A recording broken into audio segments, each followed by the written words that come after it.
বেড়াইতে নিয়ে গেল, আমি যে এখন বুঝি ওটা হোটেল। একদিন আমার হোটেলে নিয়ে যায়, মানে ও যেন বাহিরে কি করে, ওর একটা বন্ধু কাছে যাই। এবার একটু নামটা বলেন। বুলবুলি। আচ্ছা, বুলবুলি আছেন আমাদের সাথে। বুলবুলি, একটু বলবেন আপনার বয়স কত হবে? আমার বয়স 28। 28 বছর। ঠিক আছে, শুরু করুন গল্প, যেখান থেকে মনে পড়ে বা একেবারে ছোটবেলা থেকে। আমি ছোটবেলায় দেখতাম শুধু বাবা মা মারামারি হয়, ঝগড়া হয়। শুনতাম আমি যে আমার মার চাচা আর আমার চাচা আমার মাকে জোর করে আমার আব্বুর সাথে বিয়ে দেয়। তো আমার মার ঘরে সৎ মা ছিল, কারণ আমার মা 11 ভাই বোনের বড়। আমার নানি আমার মার বিয়ের আগে মারা যায়। আমার বাবা তো গরিব, আমার নানার অবস্থা ছিল ভালো। আমার দাদু টাঙ্গাইল বাড়ি ছিল, তাদের অবস্থা ভালো ছিল। সে এক সময় আসাম চলে যায়, আসাম থেকে আবার আমাদের এখানে আসে কুড়িগ্রাম। আমার আব্বু যে আগে বিয়ে করে, প্রথম বিয়ে, সেটা হলো আমার মার চাচাতো বোন ছিল। তার 2টা ছেলে হওয়ার পরে সে মারা যায়। মারা গেলে আমার মাকে আমার মার চাচা আর আমার চাচা জোর করে বিয়ে দেয়, এই কারণে যে ওরও মা নেই, আমার আব্বুর ছেলেগুলোর মা নেই, দেখে রাখতে পারবে। আমার আব্বুর যাকে বলে মূর্খ, মাও মূর্খ ছিল কিন্তু একটু বুদ্ধিমান ছিল। এভাবে পার হতে হতে আমরা 3 বোন হওয়ার পর আমার ছোট 3টা বোন মারা যায়, একটা ভাই একটা বোন হয়। প্রচন্ড বন্যা ছিল। বন্যার মধ্যে আমার বড় আপু বলতো যে 2টা ভাই বোন যে হয়েছে জীবিত, আমার আব্বু বাড়িতে নাই। তো যখন আমার জোড়া ভাই বোন গুলো হয়, মানে আমি চোখ দিয়ে দেখছি কিন্তু কিছু মনে নেই। আমার আব্বু বলতো সারা রাত ভাই বোন গুলো কান্না করছে। মানে আমার মার এমন অবস্থা যে ওদেরকে ধরে কোলে নিবে ক্ষমতা নেই। মানে মাথা পাতা ছিল বন্যার মধ্যে, বাড়ির চারপাশে পানি, ঘরের চারপাশে পানি। আমার মা চকিতে অজ্ঞান অবস্থা পড়ে আছে। শেষ রাতে যখন ফজরের আজান দেয়, আমার ভাই বোন 2টা মারা যায় আর আমার মারও জ্ঞান ফেরে। জ্ঞান ফেললে সবাইকে মাটি দেয়। আর এই যে 3-4টা ভাই বোনকে যে মাটি দেওয়া হলো, মানে কাপড় দেওয়ার মতো আমার বাবার লাস্টে ক্ষমতা ছিল না। কিন্তু আগে অবস্থা অনেক ভালো ছিল। টাঙ্গাইলে জায়গা রেখে দাদু ভারত চলে যায়, জায়গাগুলো তার বোনে আত্মসাৎ করে, তার বাস্তেরা ভাইগনেরা। তো এইভাবে করতে করতে আমার ছোট আর কি জোড়া ভাই বোন আছে, 5টা ভাই বোন মারা গেল। মানে এমন হতো, আমার মা প্রেগনেন্ট, বাচ্চা হয়েছে 40 দিন পর আবার বাচ্চা পেটে, কারণ তখন তো কোনো ওষুধ পানি ছিল না, আর তাদের মাথায় বুদ্ধিও ছিল না, ক্ষমতাও ছিল না। এরকম বছর বছর হতে হতে মনে করেন আমার ছোট 3-4টা ভাই বোন হওয়ার পর এখন মানে যেটা আমার ছোট মানে একটা বোন হয়, আর সবাই খালি বলতো যে ওই যে আমার আব্বু আগে বিয়ে করছে, ওই একটা ভাই ওর নানি একবারে নিয়ে নিছে, আর একটা আমার মা পালতো। মা পাললে ওই ছোট থাকতে ওর নানি রে খালারা বুদ্ধি দিয়ে ভাগাইয়া দেয় ওটারে। ওরা আমার আব্বু এই সেটা নিয়ে অনেক টর্চারিং করে, আমাদেরকে মারধর করে। ছেলেই ধরা দেয় না, মেয়েরা কি ধরা দিবে, একে একে 3-4টা বোন হইলাম। আর আমি যখন পেটে, আমার মাকে আমার আব্বু একটা লাল পেরে টাঙ্গাইলে কাপড় কিনা দেয়। পাশের বেড়ে এক মহিলা দেখে আর কি অনেক মানে আকার ইঙ্গিতে বাঁকা ফেঁকা কথা বলে। তারপরে দিকে আমার মাকে আর কোনোদিন আমার আব্বু কাপড় দেয় না। তারপর আমি এরকম বুঝতে পারলাম যখন আমার ছোটটা হয়ে ভেসে যাবে, মানে 1 বছর পার হলো, কেউ হামুইটা মারা যায়, কেউ পাতলা পায়খানা হয়ে মারা যায়, কেউ জ্বর এসে মারা যায়। কিন্তু হ্যাঁ, আমার ভাই বোনেরা, আমার ছোটগুলা মানে সব ভাই বোন মারা যাচ্ছে। মানে আমার ছোট একটা না 4টা-5টা মারা গেছে। এই 1 বছর একটা করে বাবু হচ্ছে আমার মার। তো মানে সবাই আমার মারে, আমরা একটা না খালি বোন হতাম দেখে বলতো 8 করে, আমার মাকে বলতো 8 করে। পরে আমার ভাই বোন গুলা যে মারা গেত, আমার আব্বু কাপড় দিতে পারতো না। দেখা গেছে নৌকা নিয়ে কোনো কাজে গেছে, আমার ভাই বোন হয়ে মারা গেছে, বা জ্বর এসে 2 দিনের মধ্যে মারা গেছে। আমার নানুর যে পাঞ্জাবি থাকতো, লুঙ্গি থাকতো, সেগুলা যে মাটি দিত।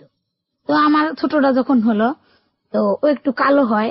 আমি মনে মনে বলি কি, আমার এই বোনটা যদি বেঁচে থাকে, আমি ভিক্ষা করে হইলেও ওকে লেখাপড়া করাবো, আর ও যা চাবে আমি তাই দেবো। এমন অবস্থা হয়। মানে ছোটবেলায় একদিন আমার মা আমাকে রেখে আমার মা মাটি কাটতে যাইতো। মানে আব্বু মাঝে মাঝে কাজে যাইতো, খোঁজ খবর নাই। 4-5টা ভাই বোন তো খাওয়া লাগে, আমার দাদি সুদ্ধা। মানে আমার মা সারাদিন মাটি কেটে আসে, এসে গোসল করে ওদের একটা টিম ঠিক করে। মানে আমার মা সর্দারের মতো ছিল, টিম ঠিক করে যাচ্ছে। তো আমি ডাকছি কেন, আমার মা আমার এমন ভাবে ডানার মধ্যে মারছে, মানে আমার হাতটাই ভেঙে যায়।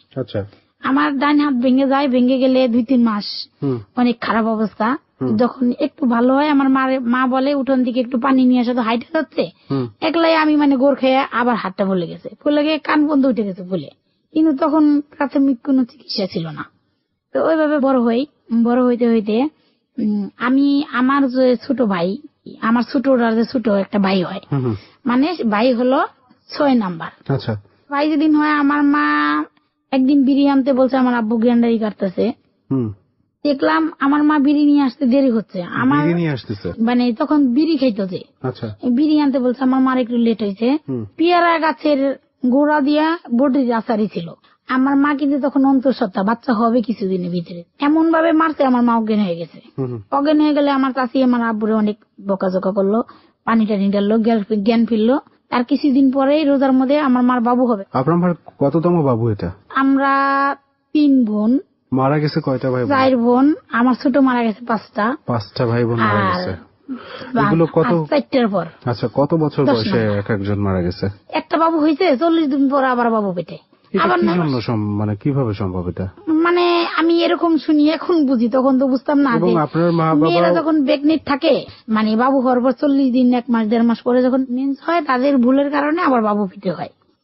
মানে ছিল না একটু সতর্ক করার মতো? না, ওই মানে একদম চর এলাকা ছিল। আচ্ছা, এই ব্যাপারটা কিন্তু অনেক ইম্পর্টেন্ট, কারণ একটা বাচ্চা যখন মায়ের পেটে আসে তার কিন্তু অনেক ধরনের শারীরিক ট্রিটমেন্ট দরকার হয়, অনেক পুষ্টিকর খাবারের দরকার হয়, অনেক মেইনটেনেন্সের দরকার হয়। না, ওরকম কিছুই ছিল না আমার মার পক্ষে। হ্যাঁ, কিছু ছিল না বলেই তো এটা হয়েছে। 3 বেলা জুটতো না। হ্যাঁ, সেটাই। সো 3 বেলা খেতে হবে সেই মাকে, আরো অনেক অনেক মেইনটেনেন্স আছে, অনেক পুষ্টিকর খাবারের ব্যাপার আছে, এবং এত ফ্রিকুয়েন্টলি যদি বাচ্চা গর্ভে ধারণ করা হয়, এটা যে কি পরিমাণ শারীরিক প্রেসার বা কষ্ট, সেটা আসলে ওই মাই বুঝতে পারে। তারপরে তো আমার বাবা মানে অত্যাচার করতে, হ্যাঁ, কারণ ওদের ওই জ্ঞানটা ছিল না। না, ওই জ্ঞানটা উনি ছিল না। But this is very much important যে একটা বাচ্চা পেটে আসলে সেটার যত্ন, এবং সে মায়ের এবং বাচ্চার দুজনেরই যে পরিমাণ যত্নটা দরকার, ফ্যামিলি থেকে মেন্টাল সাপোর্ট দরকার, তার কিন্তু কিছু মানসিক পরিবর্তনও আসে একটা মায়ের যখন বাচ্চা পেটে আসে। মানসিক সাপোর্ট দরকার, শারীরিক সাপোর্ট দরকার, ফুড ইজ নেসেসারি, এছাড়া অনেক ইম্পর্টেন্ট কিছু মেইনটেনেন্স আছে। তো এই ব্যাপারে হ্যাঁ, যে কারণেই খুব ফ্রিকুয়েন্টলি আপনার ভাই বোনগুলো মারা গেছে। এবং সেটা কষ্টটা কে পেয়েছে? আপনার মা এত কষ্ট করে গর্ভ ধারণ করলেন, হ্যাঁ, সে বাচ্চাগুলো প্রসব করলেন, এবং তারপর সে বাচ্চাগুলো মরে গেল। সবচেয়ে তো কষ্ট আপনার মাই তো পেল, তাই না? শারীরিক কষ্ট, এরকম বাচ্চা মরে যাওয়া মানে এটার ফিলিংসটা আমি আই কান্ট এক্সপ্লেইন ইট। অনেক কষ্ট। সো একটু কেয়ারফুল, একটু না প্রচুর পরিমাণে কেয়ারফুল থাকতে হবে ব্যাপারগুলোতে। আমি লিসনারদেরকে বলছি যারা শুনছেন, please be careful on that case. জি, বলেন আপনি। তো ভাই হওয়ার আগে যখন পেটে ওই যে মারলো, দেখি আমার মার বাবু হবে, সবাই বলে ওর মার বাবু হবে, মেয়েরা আসে ঘরে ঢুকে দেখে চলে যায়। মানে বাচ্চা প্রসব হলে যে যন্ত্রণা হয়, কিন্তু 12 দিন বাচ্চা হচ্ছে না। আচ্ছা, বাচ্চা হচ্ছে না, ঘরে দরজা দিয়ে আছে, রোজার 12টা আছে, সেদিন আমার মার বাবুটা হলো। সবাই বললো যে আজকের রাতে থাকলে মাও মারা যেত, বাচ্চাটাও মারা যেত, মানে একাই হলো। তখন কিন্তু গ্রামে আছে না যে ওই যে ছোটখাটো ডাক্তার থাকে, সাইকেল নিয়ে চর এলাকায় চিকিৎসা করে, ওরকমও কেউ মানে আমার আব্বু আনে নাই। পরে আমার ভাই হলো, সবাই বললো হাতে পায়ের চারাগুলো মরে গেছে, আজকের রাত থাকলে মা ছেলে দুটাই মারা যেত। পরে ভাইটা হলো। সেটা আমি প্রশ্ন করেছিলাম যে আপনার মায়ের শরীর কি খারাপ হচ্ছিল, দুর্বল হচ্ছিল? হ্যাঁ, দুর্বল হতো, শুকিয়ে গেত, অসুস্থ থাকতো, আবার মাটি কেটেও খাইতো। অ্যামেজিং। এগুলোই হয় আমাদের দেশে। আমাদের দেশে যে অর্থনৈতিক যে জাতাকল, তাতে করে সবকিছুই করতে হবে, সংসার করতে হবে, সেই সংসারের মেইনটেনেন্স চিন্তা করতে হবে, বাচ্চা পেটে ধরতে হবে, সেই বাচ্চা পেটে নিয়ে আবার কাজও করতে হবে। That's really sad. কি সমাধান আমার জানা নেই, নিশ্চয়ই কোনো সমাধান আছে, একাত্মতা সবার, আরো অনেক অনেক ইনিশিয়েটিভ। যাই হোক, এদিকে না যাই, আপনি বলুন। আর ওই যে নানু তো ঘরে সৎ মা, আমার নানুর দুইটা, আমার নানু নাকি বাংলাদেশে প্রথম নৌকা নামায়। তো নানু হইলো 3 দিয়ে নৌকা বানাইছিল। উনি প্রথম নৌকা বানায়? হ্যাঁ, উনি বলে প্রথম 3 দিয়ে নৌকা বানায়, মানে আরিসে আসতো শিকুরি গ্রাম থেকে। বাহ, এটা তো অন্য কোন জেলায় বাড়াইছে কিনা জানি না। একটা নিউজ। যাই হোক, আপনি যতদূর জানেন যে আপনার নানু অনেক দূরে দূরের মানুষ বলতো তোমার নানুই প্রথম নৌকার সৃষ্টি। ওনার নাম কি? আমার নাম ছিল আরিফ খান। আরিফ খান।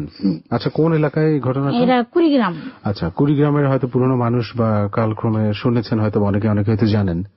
প্রিয় শ্রোতা, নৌকার ব্যাপারটা বুলবুলি যেভাবে জানে ও সেভাবে ব্যাখ্যা করেছে, কিন্তু আসলে ব্যাপার হচ্ছে যে আমাদের নৌকা বাংলাদেশের এটা শত শত বছরের ঐতিহ্য। এটা অনেক ধরনের নৌকা আমরা দেখেছি, এক এক অঞ্চল ভেদেও নৌকার ডিজাইনের কিছু পার্থক্য আছে। মানে as per as I know যে এটা বহু পুরনো একটা ঐতিহ্য বা বহু পুরনো একটা ট্রেন্ড, এবং এটা আমাদের গর্ব। আর এরকম কিছু নমুনা, কিছু এক্সেপশনাল ডিজাইনের এবং বহু প্রাচীন কিছু নৌকার নমুনা হয়তো আপনারা আমাদের জাতীয় জাদুঘরে গেলেও দেখতে পারবেন। ওকে, তারপরে আমার মারও হেলথে চাকরি হয়, মানে সরকারি চাকরি, সেটাও আমার নানু নিতে দেয় না। না, নিতে দেয় না, মেয়ে মানুষ চাকরি করা লাগবে না, তার খালি ছেলে একটা মেয়ে। মানে তখন হয়তো বা 5-6টা ভাই ছিল, আর আমার নানুর যে নৌকা বাইতো আমার আব্বু বাইতো। নৌকা যখন 3 দিন 1 দিন 1 সপ্তাহ সফরে যাইতো, ওই নৌকার একটা ভাগ হয় কি মাল্লা মানে মালিকের অর্ধেক থাকে আর অর্ধেক আর ছেলেরাই থাকতো, মেয়ে জামাই যেই থাক তাদের একটা মাল্লাদের ভাগ হয়। ওই ভাগটা আমার আব্বুকে দিত না।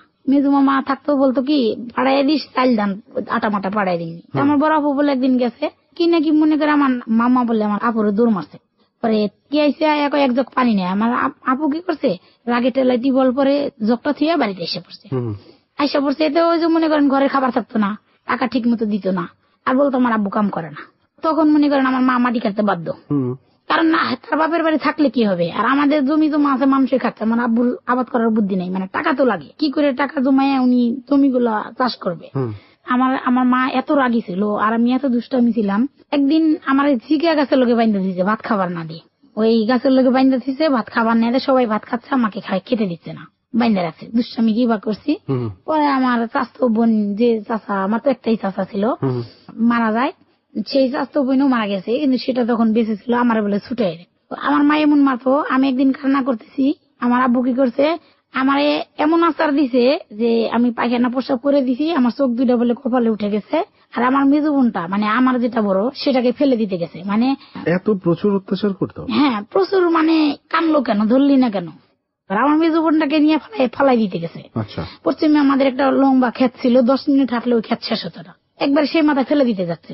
আর আমাকে তো ওইভাবে আদা মরা বানাই দিয়েছে, আমার বলে কয়েক ঘন্টা জ্ঞান নাই। পরে আমার চাষি মোতা ধারুতে আমার আব্বুকে বাইরেছে। পরে আমার আপুরে যে নিয়ে আসছে, তার থেকে যে আমার চোখটা একটু হলো বড় আর আমার ঘাটটা একটু হলো বোঝা, সে থেকেই। পরে বড় হইলাম, দেখলাম যখন আমার ছোটটা হলো, আমার নানু একবার আমার মাকে নিয়ে গেছে। আমি রাত করে যে আমার ছোট বোনটা নিয়ে আমার মার সাথে ঘুমাইতাম, আবার সকালবেলা এসে পড়তাম। ধান চাই আব্বু সব বেঁচে বেলাইতো, 2 দিন 3 দিন না খেয়ে থাকতাম। এরকম করতে করতে মনে করেন আব্বু একবার টাঙ্গাইল নাকি শুনলাম বিয়ে করছে, টাঙ্গাইল শুনলাম বিয়ে করছে। পরে আমার মা আমাদের কিনে কুড়িগ্রাম যায়, এই শহরে থাকবে না, তার বাপে দেখে না, ভাইয়েরা দেখে না, স্বামী এরকম করে চলে যায়। উনি কাজকর্ম করবে, আমাদেরকে মানুষের বাড়িতে কাজ করতে দেয়। মানে বাড়িতে এমন অবস্থা হলো, মার গয়না বেচতে বেচতে, সাজের খেতা বেচতে বেচতে, হান্ডি পাতিল বেচতে বেচতে, আমাদের যে ভালো ভাত রান্না করে খাবো ভালো একটা পাতিলও ছিল না, সব বিক্রি করে দিত। হ্যাঁ সব বিক্রি করে দিল। আর ওই যে ভাই যেটা বড় ভাই চলে আসলো, বুদ্ধি দেখে দেয় দিল, মানে ওরে খুঁজতে খুঁজতে আসতো। জমি বেচে আমার মা আমার আব্বু চাউলের ব্যবসা করতো, ঢেকিতে আমরা ধান বাই না চাইল বানায় মাথায় করে নিয়ে 2 বোনে দিয়ে আসতাম। তখন বয়স অনেক কম, আধমন করে চাল উঠাই দিত, নিতে পারতাম না, নিয়ে অনেক দূর হাইটে হাইটে আব্বুরে দিয়ে আসতাম। তো আমার আব্বু কি করতো, একবার শুনছো ভাই মারা গেছে, আবার শুনছি অ্যাক্সিডেন্ট করছে, 2 বার খেত বেচে ওই টাকাগুলো হারাই ফেলছে। হারাইতে হারাইতে এখন জায়গা জমিনও নাই, মানুষের খেতে চাষ টাস করে খায়। গেন্ডারি আবাদ করতো, গেন্ডারি চোরা বানায়, বিকেল বেলা ঝুরবো সব, বিকেল বেলা মানে গেন্ডারি ফালাই দেবো, সকালবেলা ঝুরিয়া তাকে কি করবো মানে আর কি আবার বিকেলে ভাঙাইবো। ওই আমার আপাও আমরা সাথে সাথে যাই বানতাম, সহযোগিতা করতাম। ওই যে কষ্ট করে আমার আপু শুনলাম একটা, মানে আমার আপু একটা আমাদের গ্রামের একটা ছেলের সাথে সম্পর্ক করে, সম্পর্ক করলে গ্রামের বাড়ি একজনের সাথে একজন কথা বলে যা হয়, তখন কিন্তু আমার আপু বেশি বড় না, এনে অনেক কথা বলা বলি হয়। হইলে ওই ছেলের বাবা কি বলে, কয় ওমরের, আমার আব্বুর নাম ওমর আলী, কয় ওমরের হইলো 5টা-6টা মেয়ে, ওর মেয়ে আমি আনবো, আমার 5টা-6টা ছেলে, মানে এরকম কোনো কিছু কথা বলে, কথাটা আমার মাথায় খুব পিন করে। তখনই মানুষ বলা বলি করে না, আমার মাথায় খুব পিন করে। পিন করলে আমার আপুরে আমার মামা একটা ছেলের সাথে বিয়ে দেয়, মানে ছেলে ভাই বউয়ের সাথে খারাপ সম্পর্ক, আরেক ভাইয়ের শালির সাথে বিয়ে, যে বরযাত্রী যাবে সেই ভাই বউ যেতে দেয় নাই, যাইতে না দিলে মধ্যরাত্রে আমার মামা এসে আমার বড় আপুকে নিয়ে সেটার সাথে জোর করে বিয়ে দিলে ছেলে তো পরের দিনই ভাগ, আরেকটার সাথে সম্পর্ক। এটা নিয়ে অনেক কিছু খারাপ কিছু হলে আমার আপু গেল ঢাকা এসে বললো, মানে আমার ফুপুর কাছে জোর করে বিয়ে দিয়েছিল, জোর করে রাত 3টা বাজে ডাইকাই না, সেখানে তো বিচার সালিশ হচ্ছে, সেটা তার সম্পর্কে ফুফাতো বোনের। ঘটনাটা কি ছিল বলেন তো? আমার আপু অন্য একটা ছেলের সাথে প্রেম করে, মানে প্রেম করেই তো অপরাধ। এখন মানুষে আবার ওই ছেলের বাবাকে বলে কি, তো ওর মেয়েগুলো তো ভালোই, তুমি ওর মেয়েটাকে ছেলের বউ করে আনো না কেন, আনলেই তো হয়, বউ করে আনলেই তো হয়। তারপরে ওই যে বলে যে ওর 3টা-4টা মেয়ে, আমার 6-6টা ছেলে, আমি ওর মেয়েকে কেন আনবো না, বা ওর মেয়ের বাতান। পরে কথাগুলা মানুষের যে বলা বলি করে আমার মাথায় খুব আঘাত লাগে। আর আমার আপুরে কি করে, ওই যে প্রেম করছে অপরাধ হয়ে গেছে, তার এক বোনের ছেলে, তার ভাই বউয়ের সাথে খারাপ সম্পর্ক, কিন্তু বিয়ে ঠিক হয়েছে, এখন তো বরযাত্রী যাবে যেটা দিচ্ছে না, ওই যে ভাইয়ের বউর সাথে খারাপ সম্পর্ক, তারা লুঙ্গি মুঙ্গি টেনে ধরে রাখছে। আর সেখান থেকে ছুটাই মুটাই বিচার টিচার বসছে, রাত 3টা বাজে আমার বোনকে বিয়ে দিচ্ছে। আমার আব্বু জানে না, আমার মাও জানে না। আমার মা বলছে ওকে ডেকে কই নিয়ে যাস, কই যেখানে খুশি সেখানে নিয়ে যায়, এটা তোমার দেখার বিষয় নেই। নিয়ে গিয়ে বিয়ে দিয়ে দেয়, কিন্তু ওই স্বামীর সংসার আমার আপারও হয় না, ছেলেটারও হয় না। যাই হোক, পরে মনে করেন অনেক অপবাদ নিয়ে আমার আপু ঢাকা আসে। ঢাকা এসে এক বাড়িতে উঠে আমার ফুপু বাড়িতে আসার জন্য। কি হয়, সংসার করতে পারে না, ছাড়াছাড়ি হয় নাকি? মানে ছেলে আপুর সাথে সংসার করে না, করবে না। ওকে। ওই ভাই বউর সাথে সংসার, তার তো অন্য জায়গায় সম্পর্ক ছিল, তার অন্য জায়গায় সম্পর্ক ছিল। আবার শুনছে আমার আপু আরেকজনের সাথে সম্পর্ক করে। চলে আসছে, চলে আসলে ওই যে গ্রামে স্বামী নিয়ে না খাইলে যেরকম খারাপ খারাপ কথাবার্তা হয়, আর আমার আপু কি করে 150 টাকা সুদে নিয়ে ঢাকা আসে। বোটবাজার 150 টাকা তাও সুদে নিয়ে ঢাকা আসে। সে হলো বোটবাজার আমার ফুপুর বাড়ি। আমার ফুপুর বাড়িতে আসে এক কাকার সাথে, সে এক বাড়িতে থাকে। এক বাড়িতে থাকলে সেই চাষি কষ্টের কথা শুই না চাকরি দিয়ে দেয়। আচ্ছা, চাকরি দিয়ে দেয়, গার্মেন্টসে চাকরি দেয়। গার্মেন্টসে চাকরি দিলে তার 2 মাস পর আমি এসে পড়ি। আমার মা বলে ও রাত্রে দিনে ডিউটি করে, রান্না করে খেতে পারে না, তুমি ওখানে গেলে। আমি লুবে লুবে আসি, কারণ বড় পারে অনেক ভালোবাসি, লুবে লুবে আসি, পড়ালেখা করাবে। আর আমি ছোট থেকে খালি কি মনে করতাম যে আমার কেউ যদি পালক নিত, মানে মারি খাইতাম না, আমার যদি লেখাপড়া করাইতো, আমি অনেক বড় কিছু হতাম। হইয়া যে আমার পালতো তাকে আমি দেখাশোনা করতাম, আর আমি আমার মারও কষ্ট দূর করে দিতাম। কারণ আমার মা প্রচুর কষ্ট করতো, এত কষ্ট করতো, আমি আমার মার গায়ে ব্লাউজ দেখতাম না। আচ্ছা, দেখতাম অন্য মানুষেরা ব্লাউজ পরে, আমার মা ব্লাউজ পরে না। অন্য মানুষেরা ভালো ভালো কাপড় পরে, আমার মার পরানো অনেক ছেঁড়া ছেঁড়া কাপড়। আর আমার আব্বু অনেক মারধর করে। খালি আমি ছোটবেলা থেকে স্বপ্ন দেখতাম আমার যদি কেউ পালক নিত, আমার যদি কেউ পালক নিয়ে লেখাপড়া করাইতো। ঢাকায় এসে চাকরি নেই। প্রথম যেদিন আমি আসি, আমার একটা অফিসের গেটে যাইতে বলে। আমি যাওয়ার পথে এক কাপড়ের সাথে দেখা হয়, তার নাম আসিয়া। সে নিয়ে আমার অন্য অফিসে চাকরি দিলে, এদিকে তো খবর হয়ে গেছে আমি ওই অফিসে যাইনি, মাইকিং করা হয়ে গেছে। কারণ মাইকিং করা হয়ে গেছে, আমি হারাই গেছি। এটা 9টা বাজে বাড়িতে গেছি, চাকরি হয়েছে, আর মারধর করে নাই। রইলে আমার বরফর বিয়ে হয়ে যায়। পরে আমরা এই বুট মিল এলাকায় ভাড়া থাকি। কোন এলাকায়? বুট মিল এলাকায় ভাড়া থাকি। যে বাড়িতে ছিলাম ওই বাড়িতে বরফর বিয়ে হয়। আমার বরফর বিয়ে হয় কেমনি, বরযাত্রী 3 দিন যায় ফিরে আসে, আমার আপুকে দেয় না। কেন দেয় না? মানে ময়মনসিংহে এক ছেলে পছন্দ করছে, ছেলে কালো। মানে দুজনের কোনো সম্পর্ক নাই, পছন্দ করে বিয়ে। মানে যে বাড়িতে ছিলাম উনি এক ভাইয়ের বউ বিষ খেয়ে মরছে, আরেক ভাইয়ের বউ চলে গেছে। বরযাত্রী 3 দিন যেদিন দেয় না, ওই দিন মানে আমার দুলাভাই নেতা বেতা নিয়ে যায়। বরযাত্রী দেয় না মানে? বরযাত্রী যায়, মেয়ে দেয় না। মেয়ে দেয় না। আচ্ছা। যে বাড়িতে থাকি ওই বাড়িদেরকে কাকা ডাকি। আচ্ছা, এটা কোন মেয়েটা? আপনার বোনের? আমার বড় বোন। আচ্ছা, আমার বড় বোন তখন চাকরি নিয়েছে 5-7 মাস পর। তো ছেলেরা দিনে দিন নেতা বেতা নিয়ে যায়। আজকে যদি একে না দেয়, এরা 3 বোন চাকরি নিছে, এর মধ্যে আমার মেজুটাও চাকরি নেয়, মানে 2 মাস আগা বাসা 3 বোনে চাকরি নিয়ে নিই। যে এই 3টাকে আমরা 3 জন আছি, মানে আমার দুলাভাই তালতো ভাই আছে একটা, ফুফাতো ভাই আছে একটা, আমার দুলাভাই। 3 জন আমাদের 3টারে আটকে নিয়ে ময়মনসিংহ চলে যাবে। পরে বিয়ে দেয়, কারণ নেতারা তো তাদের সাথে কথাবার্তা বলে, বিয়ে দেয়, বিয়ে হয়। কিন্তু ওই বাড়ির একটা ছেলে জেলখানায় থাকে। জেলখানায় থাকলে 10 বছর পর জেলে থেকে এসে আমার পিছে লাগে, আমরা সেখান থেকে চলে যাই। আপনার পিছে লাগে মানে আমার সাথে সম্পর্ক করতে চায়, বা প্রেম করতে চায় না, বিয়ে করতে চায়, মানে তখন আমি এসব বুঝি না। বয়স কত তখন? আমার বয়স 11 চলছে। আচ্ছা, 11-র মাঝামাঝি। তো আমাকে নিয়ে এসে ভাড়া থাকি। ভাড়া থাকলে কয়েক মাস পর আমার মাকে আনে কেমনে? আব্বু রাজমিস্ত্রির কাজ করতো। এখন বুঝি রাজমিস্ত্রির কাজ তো প্রতিদিনই হয় না, মাঝে মাঝে গ্যাপ যায়। তো আমার আব্বু রাজমিস্ত্রির কাজ করতো। আমি, আমার মেজো বোন, মামাতো বোন, আমার আব্বু, আমার ছোট মামু ভাড়া থাকতাম একসাথে। আমি আমার আব্বুর বুকের মধ্যে ঘুমাইতাম চাকরি করে। তো আমার আব্বু যখন ওই যে তাস খেলতো অবসর সময়, আমার ছোট মামার সাথে এক পর্যায়ে ঝগড়া হয়, মানে মারামারি পর্যায়ে। আব্বু আমার এক মামা যে, আমার তো 9টা মামা, মানে 9টা আপন মামা, আমার 9টা আপন মামা। যাই দেখে আমার যে ছোট 3 ভাই বোন, 3 ভাই বোনই অসুস্থ, সবগুলোর আমাশা হয়েছে, আমার মা অসুস্থ।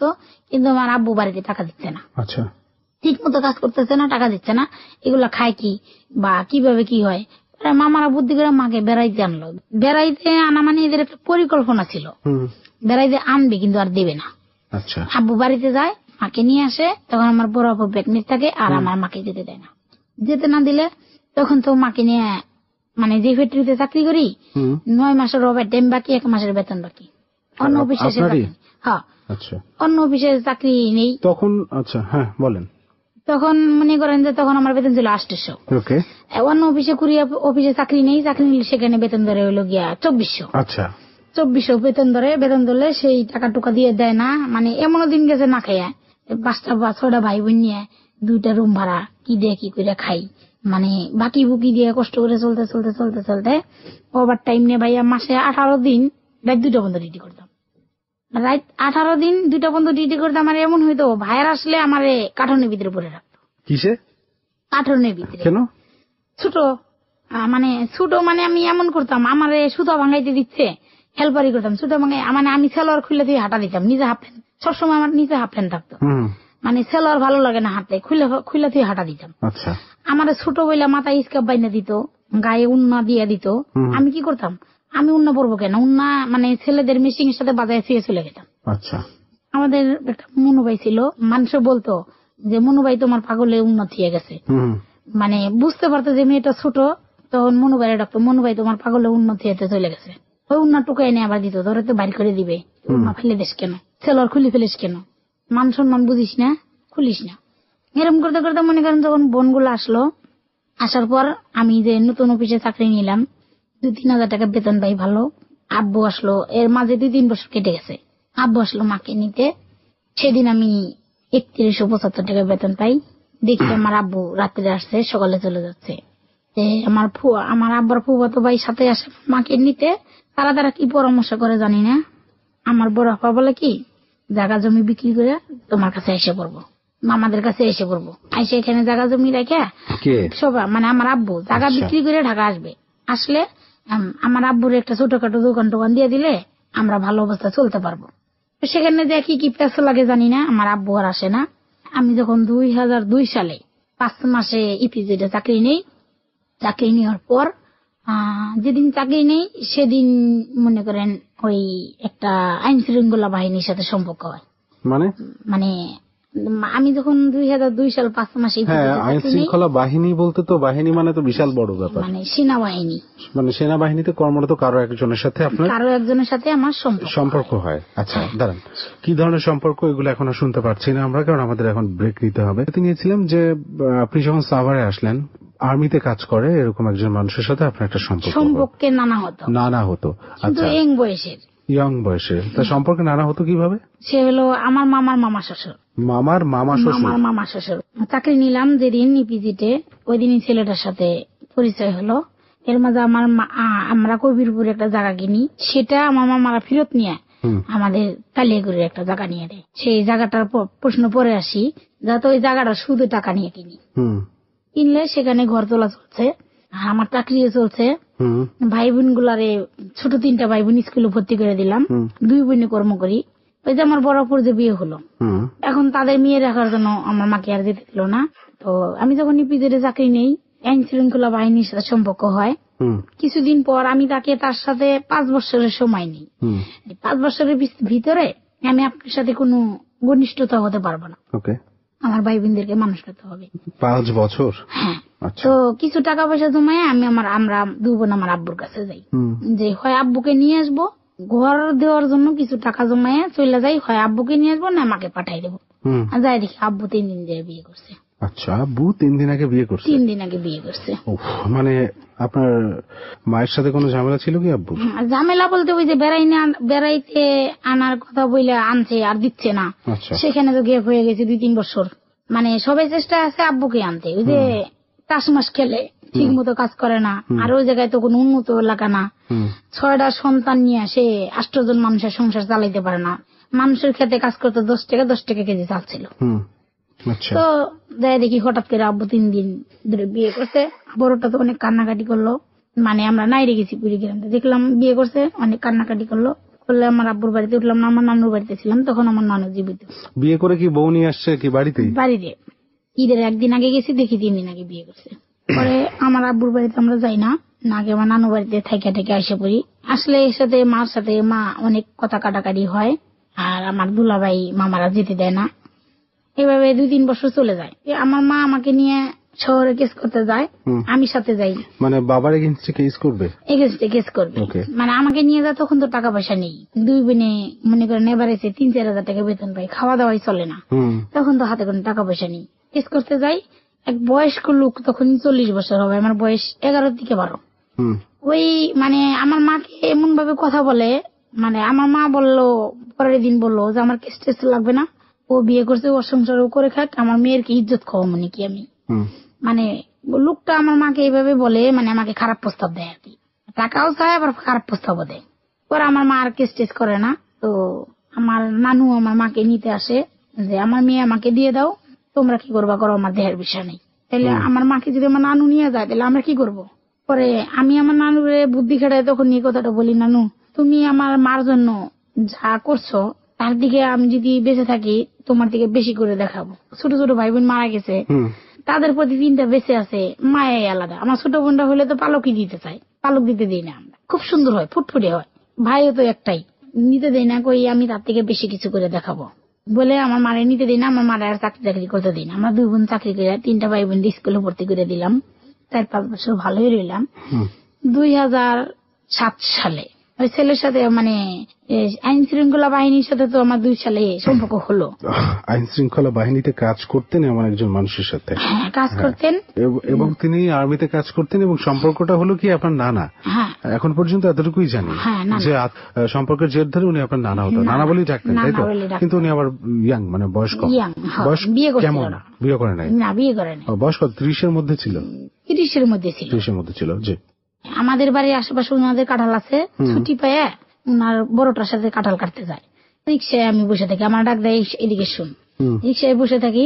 পরে আমার বলে চল আমার সাথে ঘুরতে যাই। কে? আমি তোর ভালোবাসি। পরে আমি কিন্তু তখন বুঝি না, আমি ডাইরেক্টলি বলি আপনি যে আমার ভালোবাসেন, আপনি কি আমার বিয়ে করবেন? হ্যাঁ, বিয়ে করবো। পরে বললাম যে আপনারা তো ধনী মানুষ, আমাকে তো মেনে নিবে না, আপনার মান সম্মানের ব্যাপার আছে না? কয় না, মান সম্মানের কোনো ব্যাপার নেই, আমি মেনে নিলে সব ঠিক। মানে আমি ছোটবেলায় দিকে মানে টেকনা ছিলাম, মানে জিনিসটার গভীরতা না বুঝলেও ওই জিনিসটা ফটফটায় বলে দিতাম। আচ্ছা। পরে আমি নবীনগর তার সাথে বেড়াইতে আসি, একদিন আমাকে নিয়ে হোটেলে যায়, 2 দিন আর এক বন্ধুর বাসায় যায়। কিন্তু এমন ছিল এই কয়েক বছরের ভিতরে, মানে আমি যে ওনার সাথে একটা বিছানায় বসে আছি, উনি আমাকে টাচ করতো না। আচ্ছা। শুধু বলতো তোকে কি বলবো, তুই তো অনেক ছোট, তুই তো বাড়িতে বলে দিস নাই, আমাকে না। মানে আপনাকে যে প্রস্তাব দিল আপনি রাজি হয়েছিলেন? হ্যাঁ, রাজি হয়ে গেছি। আচ্ছা, রাজি হয়ে গেছি। মানে আব্বু নাই, মানুষের দেখতাম আশেপাশে সম্পর্ক করে, তাদেরকে মজা কিনে এনে দেয়, ঘুরতে নিয়ে যায়, অসুস্থ হলে ডাক্তারের কাছে নিয়ে যায়, ছাতা মাথায় এনে দেয়। মানে আমি ভাবতাম এটাই মনে হয় সম্পর্ক। ও আচ্ছা। কিন্তু ও কিন্তু আমার এইসব দিত না, কিছুই দিত না। তাহলে কি করতে? পরে আমার বেড়াইতে নিয়ে গেল, আমি যে এখন বুঝি ওটা হোটেল। একদিন আমার হোটেলে নিয়ে যায়, মানে ও যেন বাহিরে কি করে, ওর একটা বন্ধু আর কি, ওখানে গেতে গেলে সাইন টাইন নাম টাম যা লাগে। এখন হোটেল লোকটা বলতেছে কি, ইনি তো বিভিন্ন সময় বিভিন্ন মেয়ে মানুষ নিয়ে আসে, আমাদের ম্যানেজ করতে হয় না, মানেটা কি? পরে বলো না না না, এটার কেস অন্যরকম। বসলে ওই দিনও আমি বিছানায় বসে আছি, আমার কিছু বলে না, আমার শুধু বলতে মাথা চুলগুলো হাতাই দিই। তাহলে তো তার সাথে কোথাও আমি আবার বন্ধু বান্ধবীর সাথে যে আলাপ করতাম, বলতো কি দেখবি তোর গায়ে টাচ করে কিনা। আচ্ছা। বলতাম না, তাহলে সমস্যা নেই, মানে তার সাথে তাহলে তো যেখানে সেখানে যাই, তাহলে সমস্যা নেই। কিন্তু আমি তার প্রচুর ভয় পেতাম, যেমন লম্বা চোরা, স্বাস্থ্য মোটামুটি ভালো, আর বয়সও অনেক বিশেষ, চোখ দুটা ইগল পাখির মতো। ইগল পাখির মতো মানে লাল লাল, কালো হইলো চেহারাটা ভালো। আর ও আমার ভয় পেতাম ছোটবেলায়, এখন বুঝি ছোট বলে টাচ করতো না। তো এর মধ্যে যদি 5-6 বছর কেটে যায়, আমার আব্বু একদিন আসে। আমি আমার আব্বুর একটা মেয়ে হয়, আমি মেরে ফেলার জন্য খুব চেষ্টা করি। আমি এটা বলি যে যেখানে আমার ছোট বোনের নাম বলি, যেখানে আমার পরি আর আমি আমার বাপের বুকের উপর শুয়ে থাকবো, সেখানে ওই মেয়েটা শুয়ে থাকবো কেন? আমার এই গৃহবন্দী করে রাখে গাজীপুরে আমার আফা, যেহেতু গেলে সত্যি সত্যি মেরে ফেলবে। 5-7 বছর পর আমার আব্বু আসছে, আমার ফুপা আসছে, আমার মামা আসছে, আর কি অনেক গ্যাঞ্জাম চলে, তাদের ভিতরে বিয়ে করছে। একদিন আমি তখন 2006 সাল জানুয়ারি মাসের 19 তারিখ আমি অফিস থেকে যাচ্ছি, ছেলেটা আবার বিদেশ চলে যাবে, হংকং চলে যাবে। আচ্ছা। আমি ওর চাচতো ভাই বউ বাঁচতে বসতে মানুষের কাছে শুনতে পারি, কিন্তু আমারও বলে নাই, তখন তো মোবাইল ছিল না। আচ্ছা, আপনার নানার কথা বলছেন? হ্যাঁ, নানার কথা বলছি। আচ্ছা, নানা আসলে নানা না, নানাকে সম্পর্কের খাতিরে নাম ধরে, সম্পর্কের খাতিরে নানা বলে। আচ্ছা, কিন্তু তার সাথে আপনার প্রেম হয়েছে আর কি? তার সাথে প্রেম হয়েছে। পরে ওই যে 6 সালে জানুয়ারি মাসের 19 তারিখে আমি অফিসে যাই, 7টা বাজে আসি। আসলে ওই লোকটা বাজারে থেকে আমার পিছু নেয়, বাজারে থেকে আমাদের বাড়িতে যেতে 7-8 মিনিট লাগে। সেখানে মনে করেন বাতি বুত্তি নাই, একটু রাস্তা আর একটু বাগান টাগান, বাম পাশে ধান ক্ষেত, ডান পাশে গজারি বাগান, কাঁঠাল বাগান, এরকম। তো উনি আমার সাথে হেঁটে যাচ্ছে, কারণ উনি বিদেশ চলে যাবো, উনির সাথে আমার কথা বলা দরকার, কারণ উনি তো আমাকে খারাপ কিছু বলে না, আর তখন আমি খারাপ ভালো বুঝিও না। মনে করেন তখন তো আমার 12-13 বছর 14 বছর চলে। আমি ওর সাথে যাচ্ছি, তো কাঁঠাল বাগানে ওখানে ঠুম করে দাঁড়ালো, আমি সুযোগ পাইলাম কথা বলার জন্য। সবাই বলে ও কথা কম বলে, সবাই বলতো ও কথা কম বলে। তো রাত্রে 7টায় ছুটি হয়েছে পিজের থেকে, আমাদের বাড়িতে যেতে 1.5 ঘন্টা সময় লাগে, 1 ঘন্টা, 8:30 9টা বাজবে। তো উনি দাঁড়াইছে ফাঁকা জায়গায় দাঁড়াইছে, কথা শুন আমি বললাম, বইলা মনে করেন কান্না করতেছি, আপনি বিদেশ চলে যাবেন, আমাকে বললেন না, সবাইকে বললেন। ও বললে কনফার্ম ছিলাম না। এখন আমাকে টেনে নিয়ে ডালায় চলে যাচ্ছে, মানে নামা জায়গায় চলে যাচ্ছে। এখন নামা জায়গায় চলে গেল তো আমি ওকে ভয় পাই, কিন্তু খারাপ দিকে তো ভয় পাই না। নামা জায়গায় যাচ্ছে মানে যেমন মাঠের কিনারে হেঁটে যাচ্ছি, নামায় কাঁঠাল গাছ, জঙ্গল জঙ্গল চাই। কোন জায়গাটা এটা? সেটা হলো আমাদের শফিপুরে। আচ্ছা। নিয়ে গেলেও মানে ওই যে বললাম যে ওর চোখ দেখলে ভয় পাই, কিন্তু ওরে তো খারাপ বিষয় ভয় পাই না। কি কয়, এদিকে তো মানুষ রাস্তাতে গেলে কথা বলতে দেখবে, খারাপ বলবে, এই সাইডে এই সাইডে কথা বলছি। মানুষ তো একটা মানুষকে রিকোয়েস্ট করে, একটা প্রস্তাব করে, সেরকম প্রস্তাবও করে না, ডাইরেক্টলি আমার টাচ করতেছে। আপনি আমাকে এটা কি করতেছেন? আমি যে শাড়ি পরা, আমার শাড়ি টেনে খুলছে, আর ও মানে ওরকম কোন প্রস্তুতি নিচ্ছে। যখন আমি দেখলাম আমার শাড়ি টেনে খুলতেছে বা ওর প্যান্ট টেন খুলতেছে, তখন আমি ওটা হাঁটা দিছি। মাঠে ময়দানে না, মানে জঙ্গল জঙ্গল সাইড, ওই জায়গায় রাত্রিবেলা কোনো মানুষ টানুষ চলে না এবং নামে না, তার সাইডে দিয়ে রাস্তা। তখন মানে আমি ওইভাবে হাঁটা জানি, ও আমার ধরতে না পারে। হ্যাঁ, থাপাতে ধরে নিয়ে মনে করেন মানে আমি ওরা নিষেধ করতেছি, ভালো মন্দ বুঝতেই পারতাছি না। ও আমারে বলতেছে যে আমি যে চলে যাচ্ছি, তুই যেন কারোর সাথে কারো কোনো সম্পর্কে না পড়তে পারিস বা কারোর সাথে প্রেম করতে না পারিস, এই জন্য আমি তোকে ভালোবাসি না বললা আমার সাথে খারাপ কাজ করে। খারাপ কাজ করলে আমি আর ওর সাথে কথা বলি না, আমি আমাদের বাড়িতে চলে যাই। ওখান থেকে যেতে 1.5-2 মিনিট লাগে বাড়িতে যেতে। বাড়িতে যা দেখি আমার আব্বু, আমার ফুবা, আমার মামা, আমার অনেক কষ্ট লাগে। আমি ভাতের ফ্লাক্সটা বিছানায় একদম ঢিলা দেই যাতে ভেঙে যায়। মানে আমার মনে মনে রাগ, আজকে যদি এরা না আসতো আমার মা আমাকে নিতে যেত। এই লোকটা তো আমার খারাপ ব্যবহার করতে পারতো না, ওর সাথে এতদিন সম্পর্ক, আমার খারাপ ব্যবহার করলো না, আজকে খারাপ ব্যবহার করলো কেন করলো? আমার ফিজিক্যালি রিলেশন করছে। এটা করছে সে? হ্যাঁ, ফিজিক্যালি রিলেশন করছে। কোথায়? পথে ঘাটে? মাঠে? পথে ঘাটে। এখন আমার যে উনির যে ভাগ্নি, বুঝে বললাম আমার মামার মামা শ্বশুর, উনির যে ভাগ্নি দেখি আমাদের বাড়িতে মশলা বাড়তেছে। আর আমার ফুবা, আমার আব্বু, তো আমি মানে ওদেরকে বলতে পারতেছি না, কারণ আমি ভালোবাসি তাকে। উনি তো কখনো খারাপ ব্যবহার করে না, আজকে এরকম করলো কেন? বা আমাকে আমার মা নিতে গেল না কেন? আমার মা সবসময় নিতে যেত আমাদেরকে, আমাকে নিতে গেল না কেন? আর আগে ফ্লাক্সটা ওয়ালের সাথে মানে বেড়ার সাথে ঢিলা দিয়ে জানি ভেঙে যায়, রাগ করে শুয়ে কতক্ষণ কাঁদি। পরে সবাই জিজ্ঞাসা কি হয়েছে? পরে মা বললো মনে হয় ওর আব্বু আসছে, এজন্য কাঁদতেছে। পরে গামা চাপা দিয়ে রাখি। পরে ও ফেব্রুয়ারি 3 তারিখে বিদেশ চলে যায়। কোথায় যায়? হংকং চলে যায়, সরকার থেকে বিদেশ চলে যায়। ফেব্রুয়ারি 3 তারিখে বিদেশ চলে যায়। আচ্ছা, ওর সাথে ফিজিক্যাল রিলেশন জোর করে করলো, তারপরে আপনি ওর সাথে কি যোগাযোগ কিরকম রাখছেন? কি ছিল সম্পর্ক? মোবাইল নাই তো, যোগাযোগ না, মানে দেখা সাক্ষাৎ হতো। তারপরে ঈদের পরে মনে করেন ও যে জানুয়ারি থেকে ফেব্রুয়ারি 3 তারিখে ঈদে বিদেশ চলে গেল, এর মধ্যে যে কদিন ছিল আমাদের বাড়িতে গেছে বেড়াইতে।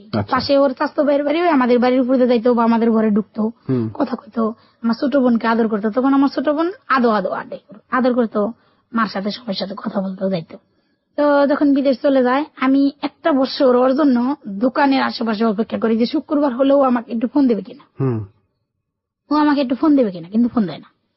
মানে আমার খুব স্বপ্ন যে বাইরে থাকবে, হয়তো আমার থেকে দোকানের নাম্বার দেওয়া ছিল, দোকানের নাম্বার ওর স্বাস্থ্য বাইরের নাম্বার, ওরা ওই নাম্বারে বেশি কালেক্ট। আর আপনি দোকানের আশেপাশে ঘুরতেন? শুক্রবার হলে ঘুরতাম। ওর নাম্বার তো ছিল না আপনার কাছে? ওর নাম্বার বাড়িতে যে গ্রামীণ নাম্বার সেটা ছিল।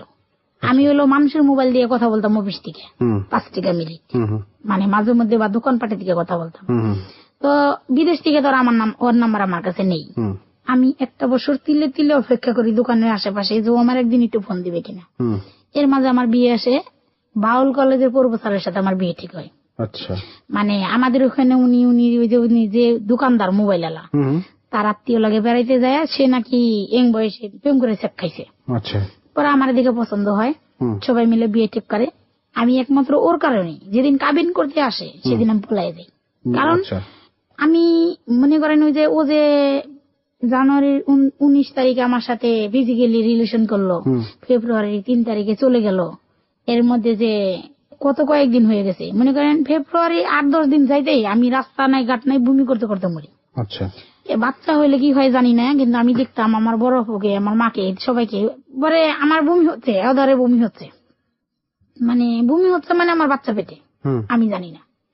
পরে ওই যে ওর বন্ধুর বাসায় যেমন নবীনগর নিয়ে আসে, যাদের বাসায় বসে, মানে আপনার বমি হচ্ছে মানে বাচ্চা পেটে চলে আসছে, তাই তো? মানে কোনো প্রোটেকশন বা কিছু ছিল না, এটা রেপ করা ছিল, অপরিকল্পিত ছিল, দ্যাটস ওয়াই।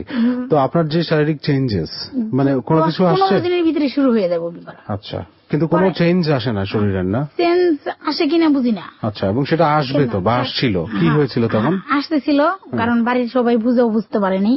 পরে আমি বুদ্ধি করে কি করি, যে ওই যে বন্ধুর বাসায় আমারে নিয়ে যায়, উনি তো বউ আছে, তো ওই ভাবির কাছে যাই বলি যে ভাবি আমার যে এরকম বমি হয়, তো আমার সাথে যে ওর খারাপ অনেক কিছু হয়েছে।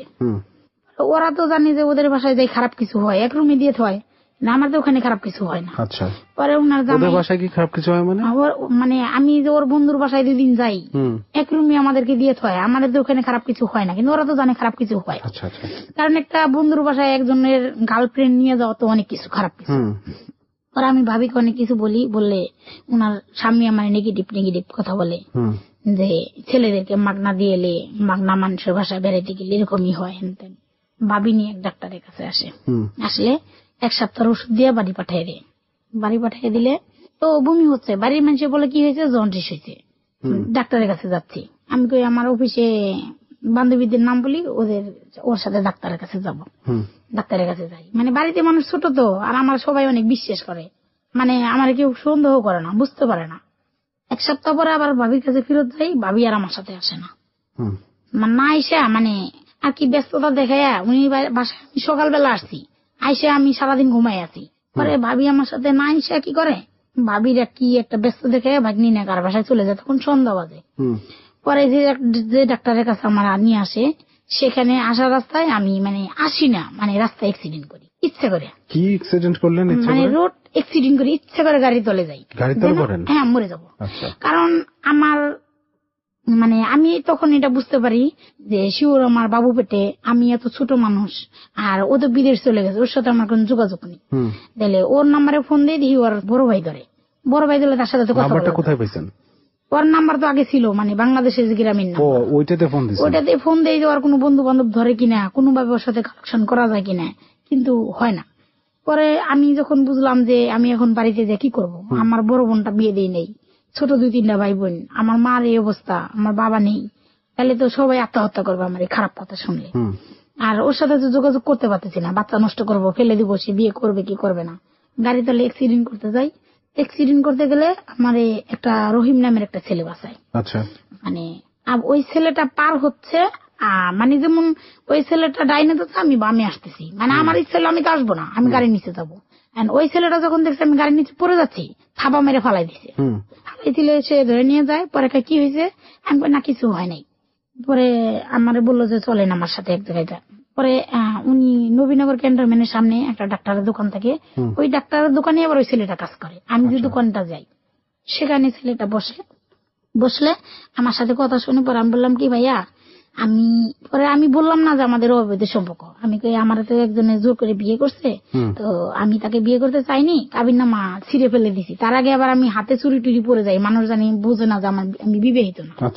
চুরি টুরি পরে যাই, আমি বিয়ে হয়েছে, তো কাবিননামা ছিঁড়ে টিড়ে ফেলাইছি, বিয়ে আমি মানি না, এখন তো আমি প্রেগনেন্ট, উনি বিদেশ চলে গেছে, এখন আমার এটা যেভাবে নষ্ট করতে হবে, কারণ আমার বড় বোন আছে, বিয়ে হয়নি।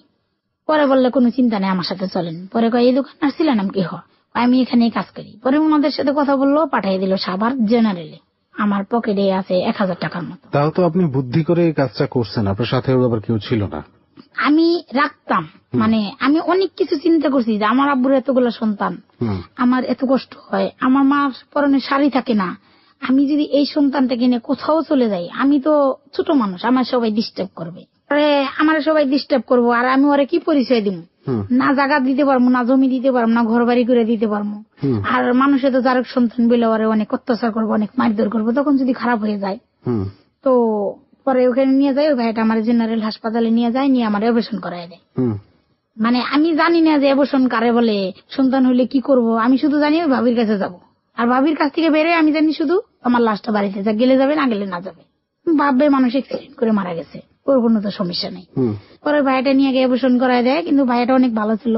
ভাইয়াটা আমি যে রাস্তাতে আসতে বমি করি, আমার মাথায় হাত দিয়ে, মানে বমি করলে তো মানুষের মাথায় হাত দিলে ওটা অনেক ভালো লাগে, মাথায় হাত দেয়। ওই ভাইয়াটা আমার বলে, শোনো তোমার হয়তো বা বিয়েটা বৈধ কি বৈধ না জানি না, ওই ছেলে এসে তোমাকে মেনে নিবে না, আমার ছোটবেলায় মা মারা গেছে, তুমি আমাকে বিয়ে করতে পারো, আমাকে ভালোবাসতে পারো, উনি অনেক সুন্দর, অনেক লম্বা। পরে আমাকে, না ভাইয়া আমার বিয়ে হয়ে গেছে, আমি কাউকে ভালোবাসতে পারবো না, বিয়ে শাদী করবো না। পরে উনির কাছ থেকে 300 টাকা খরচ করে নিয়ে ওষুধ কিনে নিয়ে আসি। আমাকে, ভাইয়া আমি আপনার ওই দোকানের নাম্বার দিয়ে আসি, যে নাম্বারটা দিয়ে গেলাম, আমি আপনাকে টাকাটা এসে দিব অন্যদিন। পরে টাকাটা আমি অন্যদিন এসে দিই, মানে আমার পকেটে টাকা থাকে না অপারেশন করার পর, ওষুধ কিনবো কি দিয়ে। কেনার পর মনে করেন 20 দিন পার হয় না, যেহেতু শরীর খারাপের টাইম হইলে যা, উনারা বলছে সাথে সাথে যদি ব্লাড ভাঙে তাহলে আমাদের এখানে আসবা, আর যদি সাথে সাথে ব্লাড না ভাঙে তাহলে আসা দরকার নেই। আমি তো ভালো মন্দ বুঝি না, মানে 15-20 দিনের মাঝে আমার আপু মাথায় অ্যাক্সিডেন্ট করে। সে হলো মেশিন এর সাথে সব চুল পেঁচে যায়, আমাকে সবগুলো বোনের অনেক বড় বড় চুল। মানে কিসের মেশিন? গার্মেন্টস এর? হ্যাঁ, মাই গড। মানে আমার ওই অবস্থার 15 থেকে 17 দিনের ভিতরে আমার বড়টার সোয়েটার তো উল্লিং মেশিন পুরো চুলের বেনি পেঁচায়, তারপরে পুরো চুলের বেনি পেঁচায় গেলে আমার মা আবার যে মাথাটা ততটা ফুলে পিছনে ফুললে মৃত্যুর সজ্জায়। তো মানে চুল পেঁচায় গিয়ে মাথা গিয়ে মেশিনের দিকে চলে গেছে, উনি একবারে মেশিনের উপরে উঠে গেছে। আচ্ছা, পেঁচায় মেশিন কি বন্ধ করে দিয়েছিল? মেশিন উনিরে পেঁচায় উনিরে আটকেই বন্ধ হয়ে গেছে। পরে সবাই ধরাধরি করে মেডিকেলে নিছে। মাথায় কি ক্ষতি হয়েছিল? মাথাকে চাপ মেশিনের মধ্যে ঢুকে গেছিল? কিছু মাথা ঢুকতে পারে নাই, কিন্তু চুলগুলা ঢুকে গেছে। আচ্ছা, এটা কিন্তু খুব সেনসিটিভ ব্যাপার, মানে মেশিনে তো ফাঁক ফুকুর থাকে, ফাঁক দিয়ে চুল ঢুকে পেঁচে গেছে। ওটা কি মেশিন ছিল? উল্ডিং মেশিন। মাথাটা ঠেকে পড়ে, মাথাটা যখন ঠেকে পড়ে মেশিন অফ হয়ে যায় একাই। আচ্ছা, এটা ফরচুনেটলি মানে সকালে যাওয়ার সাথে সাথে এরকম। আচ্ছা, এটা ওনার কপালটা ভালো ছিল বলে, কিন্তু অনেকের ক্ষেত্রে কিন্তু এটা নাও হতে পারতো, মেশিনটা অন্য কোনো ফ্যাক্টরিতে যারা কাজ করে। ওটাই অনেক খারাপ হয়েছে। পরে শুনেন, পরে আমার আপুকে সবাই মেডিকেলে নিয়ে যায়, শুয়ারটাই বাজে না। সবাই বলে, মানে আমার আপুর নাম ধরে বলে যে ও অ্যাক্সিডেন্ট হয়েছে। আমাকে বলে বুলবুলি তোর বোন অ্যাক্সিডেন্ট হয়েছে। পরে যাই ওইখানে রাখে না, ব্যবসার মেডিকেলে রাখে না, উড়িয়ে নেয়, সেখানে রাখে না, আমি ভর্তি করি। 3 দিন পর ভর্তি করার পর বাড়িতে নেই, মানে উনি বমির সাথে চানা চানা রক্ত পড়ে। আচ্ছা, ডাক্তার বলছে বমির সাথে যদি চানা চানা রক্ত পড়ে উনি বাঁচতেও পারে, মারাও যেতে পারে। বাঁচবে না, বিশেষ করে মারা যাবে না, পাগল হয়ে যাবে। পরে হ্যাঁ, বাড়িতে 3 দিন পর নিয়ে আসার পর 1 দিন পর আবার বমি হয়, বমির সাথে চানা চানা রক্ত। অফিসে নাম ছিল নাজমুল ভাই, অনেক ভালো ছিল। অফিসে ফোন দেওয়ার সাথে সাথে নাজমুল ভাই মাইক নিয়ে চলে যায়, আমার সাথে করে নিয়ে যায়, কিন্তু এদিকে আমার ব্লিডিং শুরু হয়ে যায়। আচ্ছা, মানে এমন অবস্থা, ডাক্তারের কই আমার এখন কোন ওষুধ এনে দেন, আমার মানে এইভাবে ব্লাড ভাঙছে যে আমি মনে হয় একটু পর আমার শরীরে রক্তই থাকবেন। আচ্ছা, ডাক্তার কয় তুমি পোলাপান মানুষ, মানে ডাক্তার তো অনেক ভালো জানে, তুমি পোলাপান মানুষ এমন হলো কেন, নাকি বইনের চিন্তা ভাবনা খাও না, উল্টা পাল্টা কোন ওষুধ খাইছো। পরে বাসায় যাই, মনে করেন অনেক ব্লিডিং হয় 2 দিন পর। কিন্তু আমি একদিকে আমি কিন্তু সত্যি মারা যাবো, মানে আমার কিন্তু বাঁচার আর আশা নেই। যে হাসান যদি ফিরে এসে আমাকে গ্রহণ না করে বা যোগাযোগ না করে, আমি আবার আত্মহত্যা করবো। কিন্তু এদিকে আপনার বোনের আমার বোনের এই অবস্থা। আমার বোনকে আমি আমার ডাইন পাশে বসাইয়া তার মাথাটা আমার হাতের তালুর উপর রাখি, মাইকুতে তালুর উপর রাখে, তার শরীরে ঝুঁকটা আমার শরীরে রেখে মেডিকেলে নিয়ে যাচ্ছি, আসতেছি, এদিকে ডিউটিও করতেছি, যাচ্ছি এবং আসতেছি এবং ডিউটিও করতেছি। পরে আমার আবু তো ডাক্তারে বলে সে বাঁচবে না, সে পাগল হয়ে যাবে, কিন্তু আমার মাকে বলি না। 3 দিন যে বাড়িতে যাই না, আমার মাকে বলি না, কই হালকা ব্যথা পাইছে, সবাই বাড়িতে দেখতে যায়, আমার মাকে আমার মেয়ের কি হয়েছে। এখন আমি আর সত্য কথাটা আমার বাড়িতে বলি না, কারণ আমার মা তো পাগল হয়ে যাবে। তখন আমার আপু আমার কোলের উপরে আর মাথাটা আমার হাতের তালুর উপর, কিন্তু এদিকে তো আমার তো মানসিক যন্ত্রণা আছেই, কিন্তু আমি তাদেরকে বুঝতে দিই না। আমার আপু যে আমার কোলে, আমার চোখের পানি ঝরঝর করে পরে পরে পরে, কিন্তু আমি কাউকে বুঝতে দিই না। সবাই ড্রাইভার বলে সাথে যে আমাদের মিটার আছে, সে বলে এত কান্না করিস না, ওর কিছু হবে না, কিন্তু আমি তো দুশ্চিন্তায় কষ্ট পাচ্ছি যে এখন আমার আপু যদি পাগল হয়ে যায় বা মারা যায়, বা আমি যদি মারা যাই, আমার ছোট ছোট 3টা ভাই বোনকে কে দেখবে, আমার মাকে কে দেখবে, মানে অনেক হতাশ হয়ে যাই। হতাশ হয়ে গেলে এইভাবে অনেকদিন কাটার পর ওই লোকটা ফিরে আসে, আসার পর আমার কথা বলার কোনো চান্সই নেই। কোন লোকটা? হাসান বিদেশ থেকে ফিরে আসে। আচ্ছা, কথা বলার কোনো চান্সই দেয় না। মানে ফিরে আসে আপনি জানতে পারলেন বা দেখলেন, বাট আপনার সাথে ফেব্রুয়ারিতে চলে গেছে, আরেক ফেব্রুয়ারিতে ফিরে 1 বছর পরে ফিরে আসে। আচ্ছা, আর এর মাঝে যে কত বিয়ে ঠিক হয়েছে আমার হিসাব নেই। আচ্ছা, আপনি সব বিয়ে গুলো ঠেকাইছেন কোনো না কোনো ভাবে? আমার বিয়ে ভাঙার অনেক কায়দা আছে, মানে আমার মাথায় অনেক বুদ্ধি আছে, বিয়ে ভাঙার ওস্তাদ। আচ্ছা, হ্যাঁ, আমি বিয়ে ভাঙার ওস্তাদ। আপনার বিয়ে ভাঙার বুদ্ধি শুনবো আমরা। তারপরে হচ্ছে যে আপনি আসলেই খুব মানসিক একটা পেরেশানির মধ্যে বা কষ্টের মধ্যে আছেন। সেটা হচ্ছে আপনার বোনের এই অবস্থা, এবং আপনিও মানসিক ভাবে মোটেই সেটেল না, কারণ আপনার যে অবস্থাটা আপনি কাউকে এক্সপ্লেইনও করতে পারছেন না, এবং আপনি অ্যাবর্শন বা যেটা হয় ওটা করিয়েও আসছেন, তাই তো? আপনি তো বাচ্চাটাকে নষ্ট করে ফেলে আসছেন, বাট আপনার মনে তো যন্ত্রণাটা আছে যে আপনি ওকে ছাড়া কাউকে বিয়েও করবেন না, কারণ ও আপনাকে জোর করে। আমি তো কলঙ্কিত, অপবিত্র নারী, আমি কাউকে ছাড়া কাকে বিয়ে করবো কিভাবে? সত্য কথা বললে তো কেউ আমার গ্রহণ করবে না, আর তাকে বিয়ে করবো কেন? আমি সত্য কথা বলবো না। আচ্ছা, আর এদিকে বোনের অনেক বড় একটা অ্যাক্সিডেন্ট, ফাইন্যান্সিয়াল অবস্থা খারাপ, সবকিছু মিলে একটা ভয়ানক ম্যাসাকার, এবং এর মধ্যে সে আবার ফিরেও আসছে যে আপনার এই শারীরিক অবস্থার জন্য দায়ী। যাই হোক, এই সবকিছু বুলবুলির গল্পে ফিরে যাচ্ছে আমি, এখন আর বাড়তি কোনো কথা বলছি না, কারণ খুব একটা ক্রুশিয়াল একটা মানসিক অবস্থায় সে, একই সাথে শারীরিক এবং ফ্যামিলির সবকিছু মিলে, যেটা বলেছিলাম একটা ম্যাসাকার কন্ডিশন, সেরকম একটা অবস্থায় সে আছে। ওখান থেকে আমরা শুরু করি যেখানে বিরতি নিয়েছিলাম। আচ্ছা, ওপরে ফিরে আসে, তাই তো? ওনার নামটা হচ্ছে হাসান। প্রিয় শ্রোতা, যে হচ্ছে তাকে ফিজিক্যালি অ্যাবিউজ করেছে, তাকে ধর্ষণ করা হয়েছে সোজা বাংলায়, এবং তারপরে থেকে কোন রকম যোগাযোগ সে রাখেনি, কারণ দেশের বাইরে চলে গেল। তাকে কোনো ফোন নম্বর দেয়নি বা কোনো ধরনের কোনো যোগাযোগের মাধ্যম বা উপায় সে রেখে যায়নি। কারণ হচ্ছে এটাই যে তাকে ইউজ করা হয়ে গেছে, অ্যাবিউজ বলবো আমি, এবং তারপরে তার সেটা প্রয়োজনীয়তা নেই, অতটুকুই তার প্রয়োজনীয়তা ছিল। এরকম ঘটনা কিন্তু হামেশাই বাংলাদেশে ঘটছে, এবং খুব সরল বিশ্বাসে মেয়েরা তাদের সবকিছু সর্বস্ব বিলিয়ে দিচ্ছে। ফাইনালি কি হবে কি না হবে সেটা তারা না ভেবে, কারণ একটা বিশ্বাসের জায়গা তারা কিন্তু বানিয়ে ফেলে। এটাকেই বলে প্রতারণা, ঠকবাজি, এবং এগুলোর এগেইনস্টে কিন্তু খুব হার্ড আইন এখন আছে। যারা শিকার খুব হার্ডলি ইনিশিয়েটিভ নিলে একেবারে তার ফ্যামিলি সহ বিপদে পড়ে যাবে। So be careful about your self. যে কোনো ধরনের অ্যাবিউজ থেকে আপনি খুব ইজিলি এখন বাঁচতে পারবেন, সে ধরনের আইন কিন্তু এখন আছে। যাক, ও কি করলো ফাইনালি আমাদের অতিথি, সেটা শুনি আমি। জি, ও ফিরে আসলো, তারপরে হাসান ফিরে আসার পরে কি হলো? হাসান ফিরে এসে আর আমার সাথে কোনো যোগাযোগ করে না। আপনি কি তাকে দেখেছেন? হ্যাঁ, দেখেছি। আচ্ছা, কিন্তু আপনি তাহলে কমপ্লেন তার ফ্যামিলিতে বা মুরব্বীদেরকে করেননি কেন? না, মুরব্বীদেরকে করিনি, যে মানে ওর আপন স্বাস্থ্য ভাই নিজের বাবাকে মেরে ফেলছে, কোনো বিচার হয়নি। নিজের বাবাকে মেরে ফেলছে? হ্যাঁ, নিজের বাবাকে মেরে ফেলছে, প্রমাণিত, ডাইরেক্ট কোবায় মারছে। হ্যাঁ, এটা প্রমাণিত, এলাকা সবাই দেখছে। আইন হয়নি, মানে কিছু হয়নি কেন? মার্ডার কেস হয়েছে, পুলিশে ধরে নিছে, আবার ছাইড়াও দিছে। ও আচ্ছা, গ্রামের মানুষের হুমকি দুমকি দিছে, যদি আমাদেরকে না ছাড়ায় নিস। আচ্ছা, এখানে আমি দুটো কথা বলি, এই যে দুটো ব্যাপার উঠে আসলো। একটা হচ্ছে মামলা হয়েছে, খুনের আসামি, খুনের কেস, তারপরেও নাকি ছেড়ে দিয়েছে, এটা হতে পারে। আর ওর বাপ এবং চাচাও হিন্দু বেড়ারে ডাইরেক্টলি মাইরে ফেলায় তাদের, সেটারও কিছু হয় নাই। আচ্ছা, এগুলো নিয়ে থানা পুলিশ আইন কেস এগুলো হয়েছে তো? সে যে হিন্দু বেড়ারে আইন কেস হয়েছে, কিন্তু যে বেটারে মাঝে ও বেটার বাচ্চা ছিল না। যাই হোক, ব্যাপার হচ্ছে আমি যেটা বলতে চাই, মানে ওদের সামনে যাওয়ার সাহস পাইনি, কারণ আমাকে মাইরা গায়েব করলে তো। রাইট, যে কারণে আমি যেটা বলতে চাই যে এই যে আইনি যে দুর্বলতাগুলো, এখানে কিছু কিছু ক্ষেত্রে এগুলো হয় আমরা দেখি, বাট তাই বলে আমরা পুরো আইন বা ল ডিপার্টমেন্টকে, প্রশাসনকে আমরা কোনোভাবে দায়ী করি না।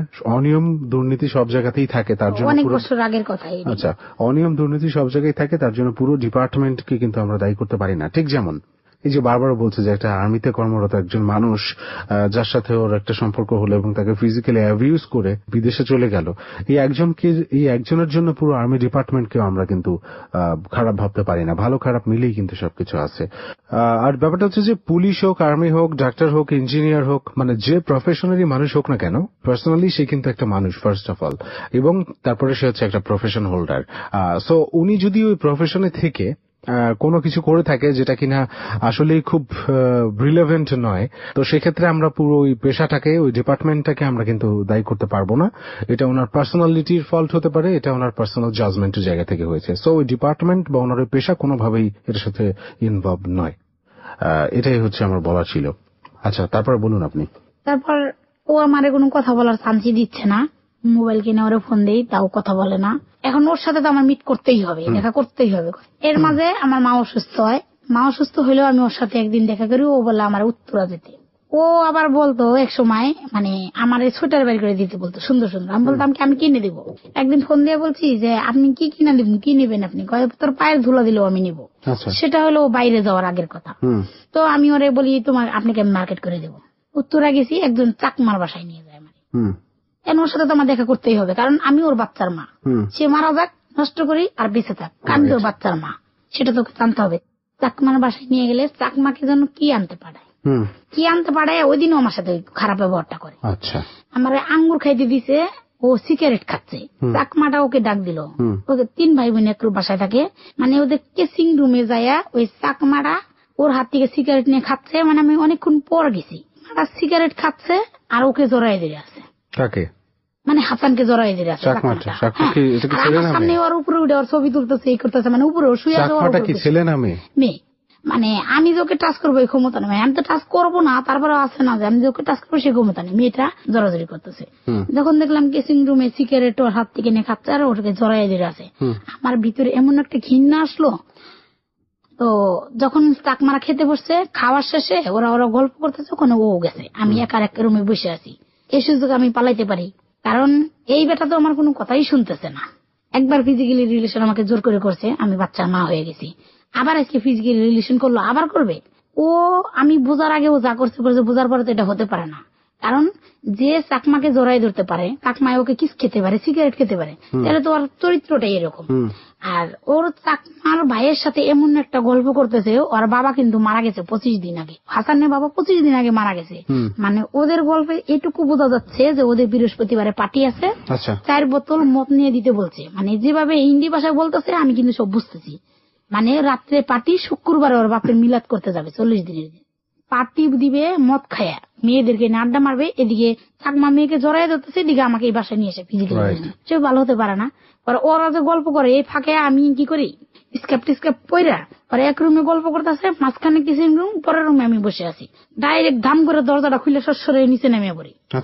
ও আমার ডাকতেছে, এর মধ্যে আমি নিচে নামা সারা। পরে ও কিছুক্ষণ পরে আসে, আইসে পরে মার্কেটে ভাইয়া এই 1900 টাকা আমার মনে হয় আমি এই কয়েক বছরে 10 টাকা করে জমাইছি। 550 টাকার একটা বিল কিনা দেই, 1350 টাকা দেয়, যে শপিং করে দিতে চাইছি।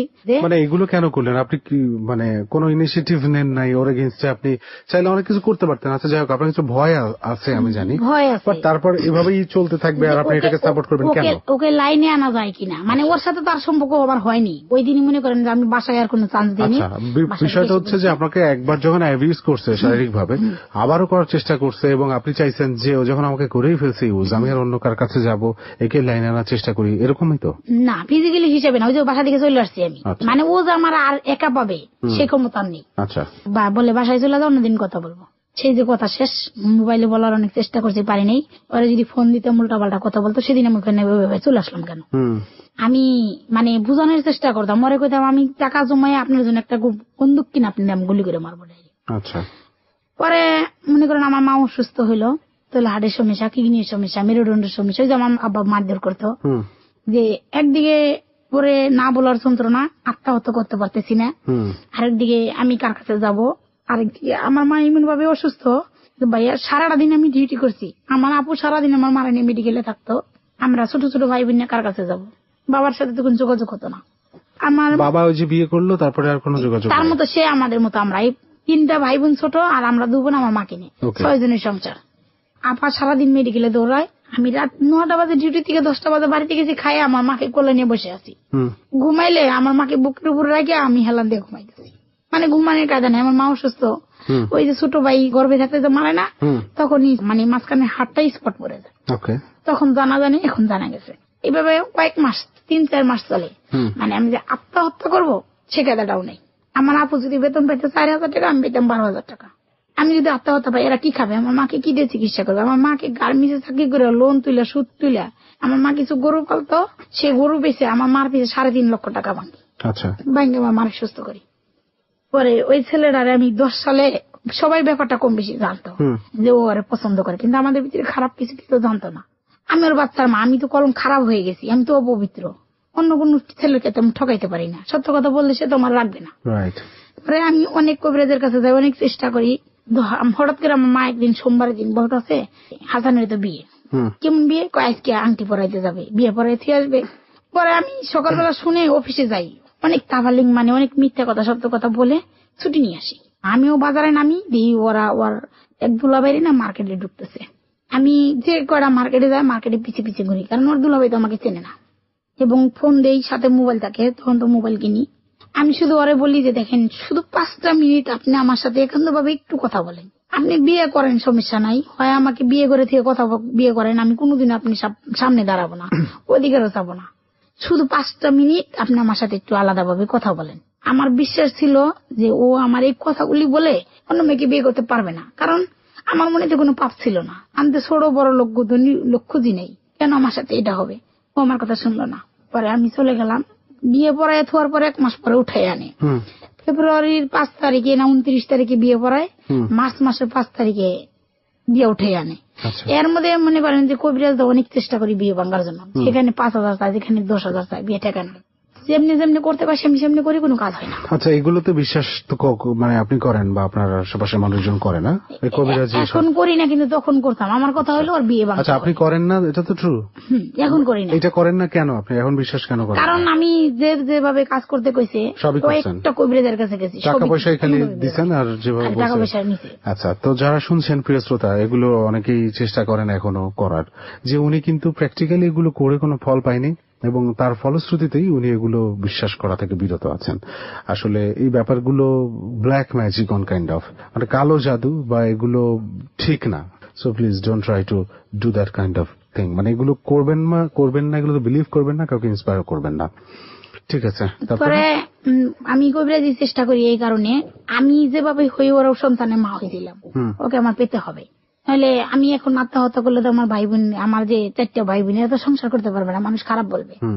পরে টাকা পয়সা ভেঙেই যায়, বিয়েটা হয়ে যায় ওদের, বিয়েটা টেকাইতে পারি না। এর মধ্যে তো আমার মা অসুস্থ হয়, আমার মাকে চিকিৎসা করি। 13 সালে এখন ওর বোনে খাবে না। আমার মা 13 সালে অ্যাক্সিডেন্ট হয়। সবার ছোট বোন, যেটা জিএসসি পরীক্ষাতে আমার মা নিতে এসে মোটরসাইকেল অ্যাক্সিডেন্ট করে। ওই আমার আপুর মতো একই অবস্থা, মাথা দেয়া, ভূমির সাথে। আর বোনের কি অবস্থা? আমার বোন মানে পাগল হয়নি, বেঁচে গেছে, কিন্তু আগে অনেক মোটা ছিল, তখন অনেক সিঙ্গেল হয়ে গেছে। সিঙ্গেল মানে অনেক শুকায় গেছে? একদম শুকায় গেছে। ওকে, কিন্তু সুস্থ। আর আমার মারও একইভাবে আঘাত পাইলো মাথায়।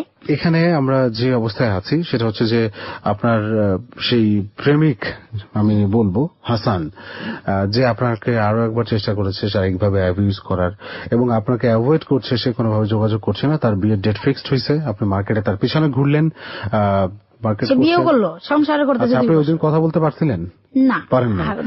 আচ্ছা, ও বিয়ে হলো, আপনার মা আবার এরকম একটা সময় অসুস্থ হলো, অ্যাক্সিডেন্ট করে, সবকিছু মিলে খুব স্ক্যারার একটা পরিস্থিতি। এবং এই পরিস্থিতির পরে আপনি কিভাবে আপনার মেন্টাল বা মানসিক অবস্থা ঠান্ডা রেখে কাজকর্ম করলেন? অফিসে যেতে হতো, আপনার গার্মেন্টসে কাজ করছিলেন, এবং তার পরবর্তী লাইফ কি হলো, কোন দিকে গেল, সবকিছু নিয়ে আমরা ফিরে আসছি। বিয়ে করলো, পরে সংসার করতেছে 13 সালে। তখন আমার মা অসুস্থ, পুরোপুরি ঠিক হয়নি। তো হঠাৎ করে আমার মা যে অ্যাক্সিডেন্ট করলো মেডিকেলে, ওরাই 2 ভাই নিয়ে যায়। আমাদের অফিসে ফোন দেয়, পরে শুনি আমার মা অ্যাক্সিডেন্ট করছে, আমরা 2 বোন আসি, ওরা 2 ভাই, ও আর বড়টা আর একটা আন্টি লাগে নিয়ে মেডিকেলে আছে। ওই হাসানকে সাথে নিয়ে আমার মাকে এনামি নিয়ে যায় অ্যাম্বুলেন্স দিয়ে। ওর কাছ থেকে টাকা নিয়ে মাইকলারে দিই, 3-4 দিন পরে টাকা দিলে এখন মানে ওর প্রতি রাগও নাই, দুঃখ নাই, কিছুই নাই, যাক বিপদের দিনে তো একটু হলো কাছে আসছে। তো আমার সাথে মানে আছে না, মানুষ তো বুঝায় কিছু বলে, বুঝায় কখনো কিছু বলতো না বললেও মানে ফিজিক্যালি রিলেশনে মানে রাখতে চাই। পরে আবারও এরপরেও হ্যাঁ, বিয়ে করে ওর সংসার হয়ে গেছে 2 বছর, বাচ্চা হবে। রাস্তায় একদিন যাচ্ছি, সেদিন স্যালারি পাইছি, 7টার দিকে হবে। তো আমার ছোট ভাই আমার নিতে আসছে, আর ও তো আমার ফলোতেই রাখতেছে। তখনই আমার বাড়ির দিকে আমার আইয়েতে আসে, কয়েকদিন যে ও তোরে ফলো করে আইগে বাড়ির দিকে যায়। আমি আবার বলি যে আমি এখন আসতে পারবো না, আইগে নিতে এসো। সবসময় আইগে মানে আমার মা আইগে আসে, ছোট ভাইকে বেড়া, ছোট ভাই ফাঁকে গেছে, সুযোগ পিছন দিয়ে আসছে, আমি দাঁড়াই দিচ্ছি। আই মনে করেন যে আমি ওকে দেখে হাঁটা দিছি, যাতে ও আমার দাঁড়ানো না দিকে ও না দাঁড়াইতে পারে। ও আমার উন্নাদের টান দিছে, উন্নাটা ধরতে বোরকার উপর থেকে পড়ে যায়। মানে ও কেন থাপড় দিছে এত কিছু বিচার করার টাইম নেই। আমি রাগে ওর একটা ঘুষির মতো করে চড় দিয়ে বসি। আচ্ছা, গালের মধ্যে ঘুষির মতো করে চড় যেন লাগে গালের মধ্যে। আচ্ছা, মানে আমার মিজাজ গরম হয়ে গেছে, কারণ আমি কারোর উন্নাদের টানা মানে আমার পছন্দ না। আর প্রেম প্রীতি তো পছন্দ নয়, তারপরে কিন্তু প্রেম করে ফেলছি, মানে ঘটনা হয়ে গেছে।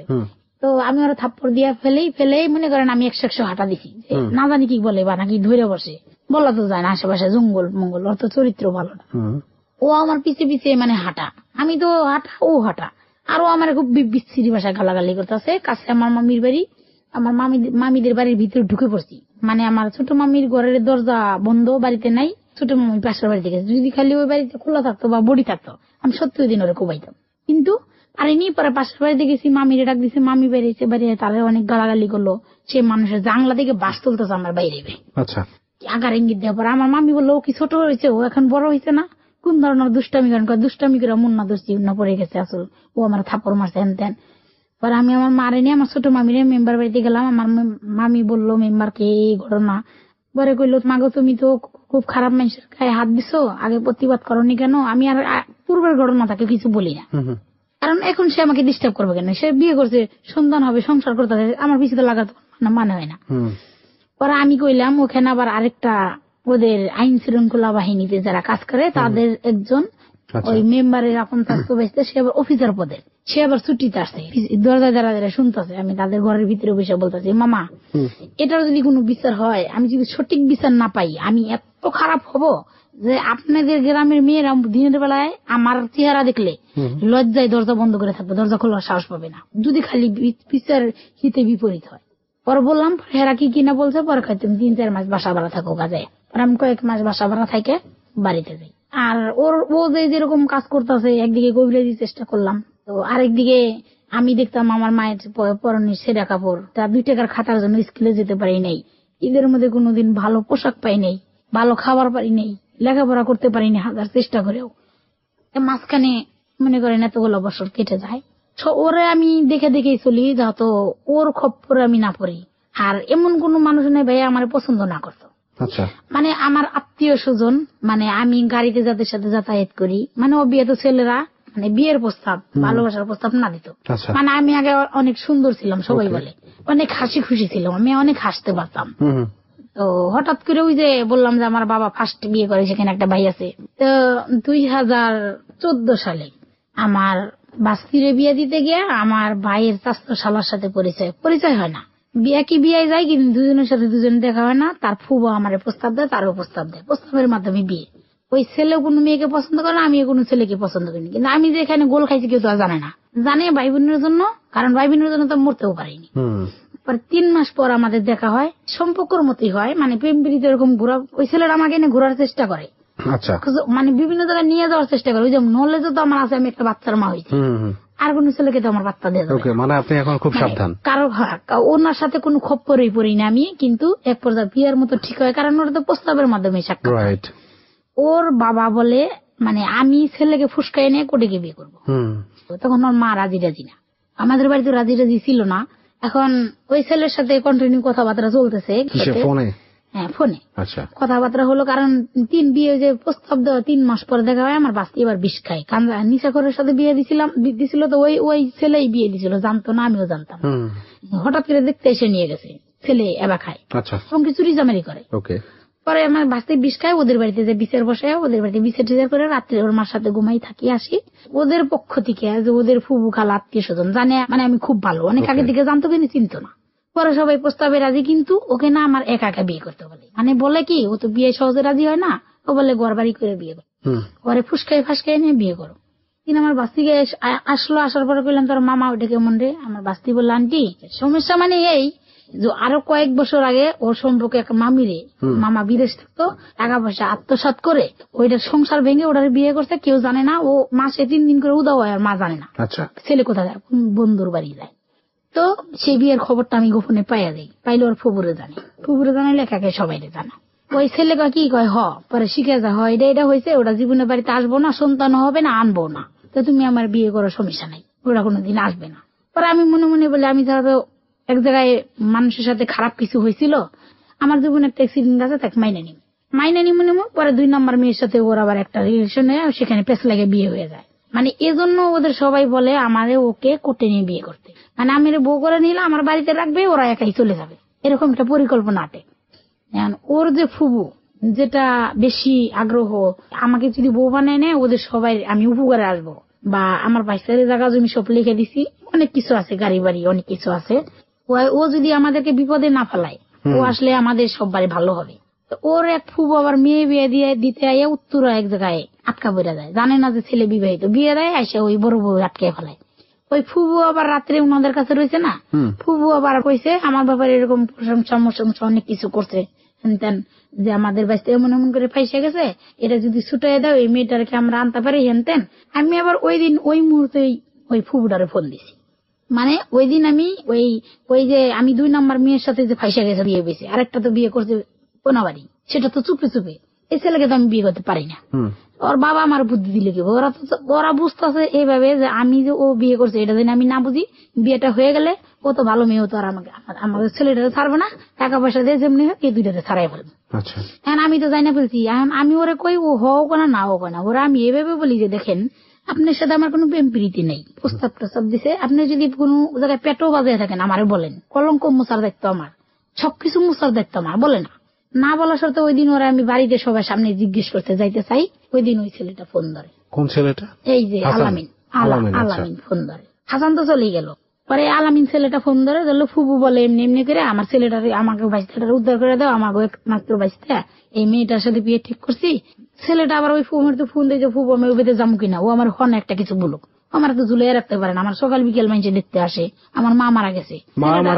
ছেলেটার সাথে যে বিয়ে ঠিক হয়, আমার মা থাকতেই বিয়েটা দিই আমার বাস্তির, আমার মা থাকতে ওদের বাড়িতে বিচার বসি, এর ফাঁকে আমার মা মনে করেন অসুস্থ হয়, ব্রেন টিউমার হয়, আমরা বুঝি না। আমার মা অনেক টর্চারিং করে আমার সাথে, কিরকম? আমি যে রাত 10টায় বাড়িতে যাই, আমি যে শান্তি মতো কটা ভাত খাবো করে দেখাইতে পারি না, এই চিল্লা চিল্লি ঝগড়াঝাটি, দোকানে 1500 টাকা বাকি পাবে, 1500 টাকা দিয়ে আসে দেবে, 2 দিন পরে আমি টাকাটা দিই, মানে হারিয়ে ফেলছে। উনি যদি ব্রেন টিউমার হয়েছে তা তো জানি না, জ্ঞান বুদ্ধি কমে গেছে, আচার ব্যবহার খারাপ হয়ে গেছে, কারণ চিন্তা চেতনা নাই, বিশেষ করে আমারে দেখতে পারেন। তো ট্রিটমেন্ট করার নাই? ট্রিটমেন্ট মানে তত তাড়াতাড়ি করাই নাই, এমনি ডাক্তারের কাছে নেই, প্রচুর জর্দা খাইতো, মানে 100 টাকার ডিব্বি উনি 15 দিন যেত না। আচ্ছা, যাই হোক, সবাই ডাক্তারও মনে করছে যে জর্দা খাই এমন হয়েছে, তাই তো? কিন্তু আমার মা মনে করেন আজকে আমার কাছে টাকা নেই, মাস শেষ, আমার ছোট বোনের স্কুলে 3টা ভাই বোন লেখাপড়া করে, আমার মেজো বোনটা তো বিয়ে দিছি, যে আমার মা যে মাথা অ্যাক্সিডেন্ট করলো ওই মুহূর্তে বিয়ে দিয়ে দিছি, তখন আমি একা সংসার চালাই, 3টা ভাই বোন লেখাপড়া করে, 3টা ভাই বোনই 10 এবং ইন্টারে। আপনার মার পরে চিকিৎসা কি হলো, কি করলেন? বলতেছি পরে এভাবে অবস্থা খারাপ হইতেই থাকে, আর আমার উপর অনেক খারাপ হয়, সকালে যে কটা ভাত খাবো তাও খেয়ে আসতে পারি। আচ্ছা, আমার মার সাথে যে আমি খারাপ ব্যবহার করি তা না, আমার মার সাথে আমিও খারাপ ব্যবহার করি।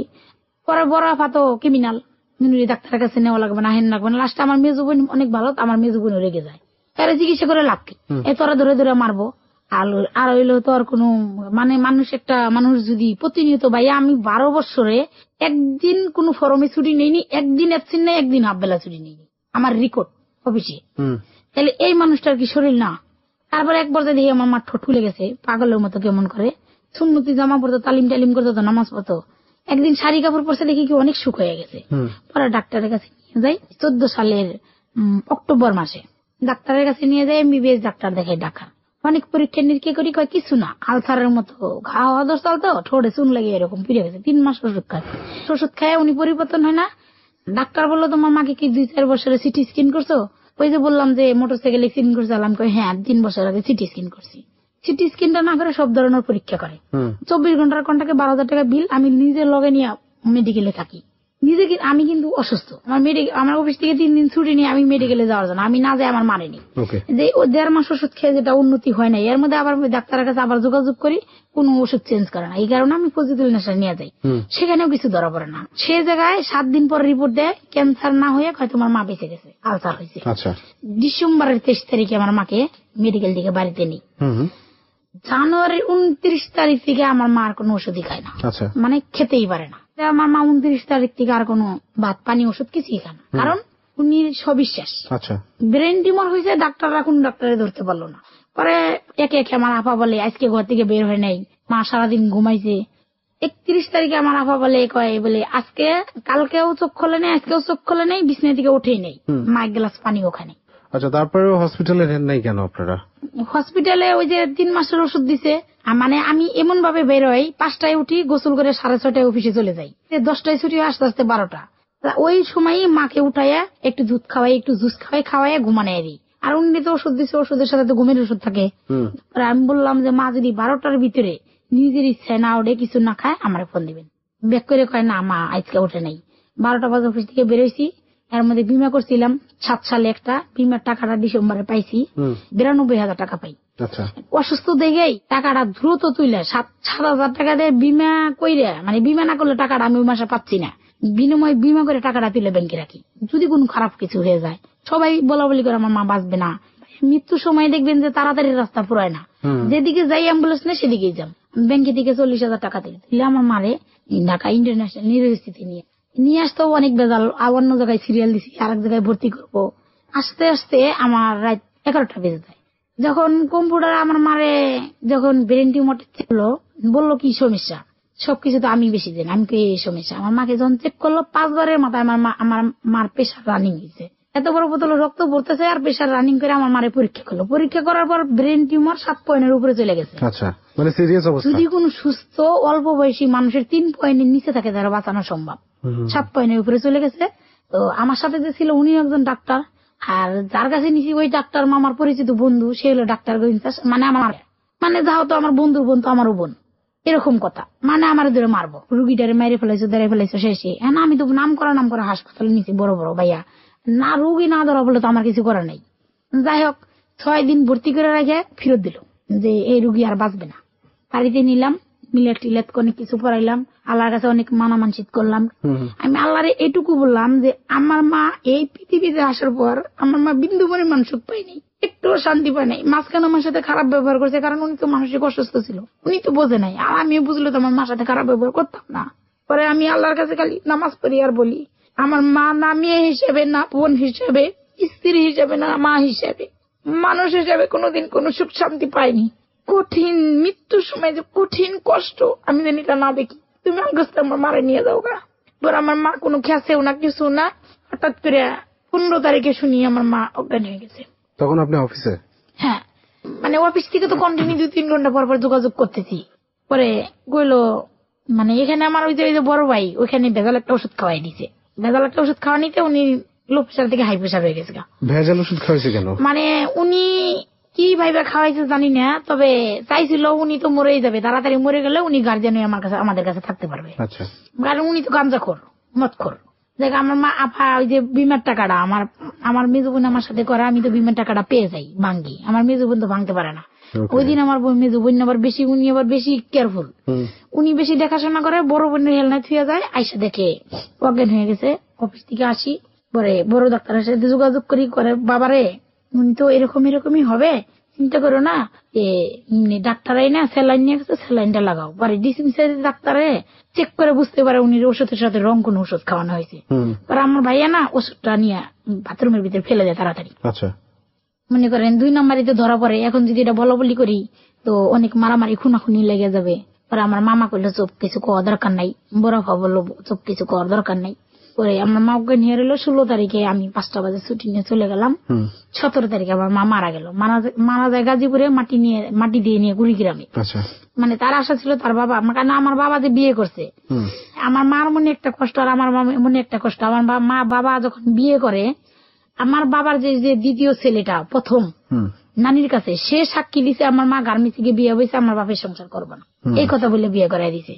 আর সে কারণে চক্রান্ত খাড়াইছে আমার চাষি। আসলে কিন্তু ওরকম কিছু না। আর শুনছিলাম সারান দিছে, কিন্তু আমার আব্বু স্বীকার জানা, মানুষকে সারান দিছে। আমার মারও এই জন্যই কষ্ট। এই জন্য আমার মা বলছে, তোমার বাপের জমিতে মারা গেলে আমাকে রাখো না, তুমি তোমার নানুর পাশে আমার রাখো। ওরা হে আমার মাকে নিয়ে কুড়িগ্রাম মাটি দিই। আচ্ছা, কুড়িগ্রামে মাটি দেওয়া হলো, আপনার মা মারা গেল এবং অনেক ধরনের ঝামেলার মধ্যে দিয়ে যাচ্ছেন। আচ্ছা, এখানে একটা বিরতি নিচ্ছি আমরা, প্রিয় শ্রোতা, এবং তারপরে আমরা আবারও ফিরে আসছি আজকের অতিথি বুলবুলিকে নিয়ে। সাথে থাকুন, কোথাও যাবেন না। হ্যালো 8920 জীবনের গল্প। হ্যালো 8920 জীবনের গল্প। প্রিয় শ্রোতা, স্বাগত জানাচ্ছি আপনাদের সবাইকে শেষবারের মতো, মানে আজকে শেষবারের মতো হ্যালো 8920-তে। আপনি শুনছেন এবিসি রেডিও 89.2 FM এবং আর যে সেতু আছে আপনার সাথে। কথা না বাড়িয়ে অতিথির কাছে যাই, যে ওর মা মারা গেল, সেরকম একটা অবস্থায় আমরা ছিলাম এবং কুড়িগ্রামে তাকে মাটি দেওয়া হলো। তারপরে মাটি দিলাম, মাটি দিয়ে আসলাম। 6 মাসের মাথায় আমার ছোট বোনকে বিয়ে দিলাম। আর ওই যে আমার ভাইয়ের সাথে যে বিয়ে ঠিক, ওটার ওই অবস্থা দেখে মানে মনের ভিতরে অনেক একটা ঘৃণা জমলো, যে আত্মীয় স্বজন যাই না আমাকে এইভাবে নিয়ে একটা বিপদে ফেলতে চাইছিল।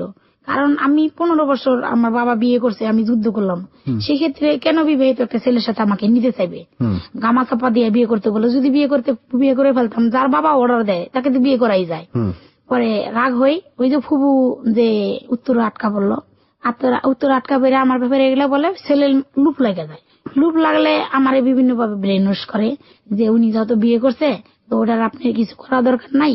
আত্মীয় স্বজন সবাইকে তো ভালোবাসলেন, বাইশা সবকিছুই তো কইরা, তো এখন তো কষ্টের মাঝে পড়ে আছেন। এখন আমাকে একটু বিশ্বাস করে দেখেন, কারণ আমার বাবা মাকেও নেই, আমি একজন ইতিম ছেলে।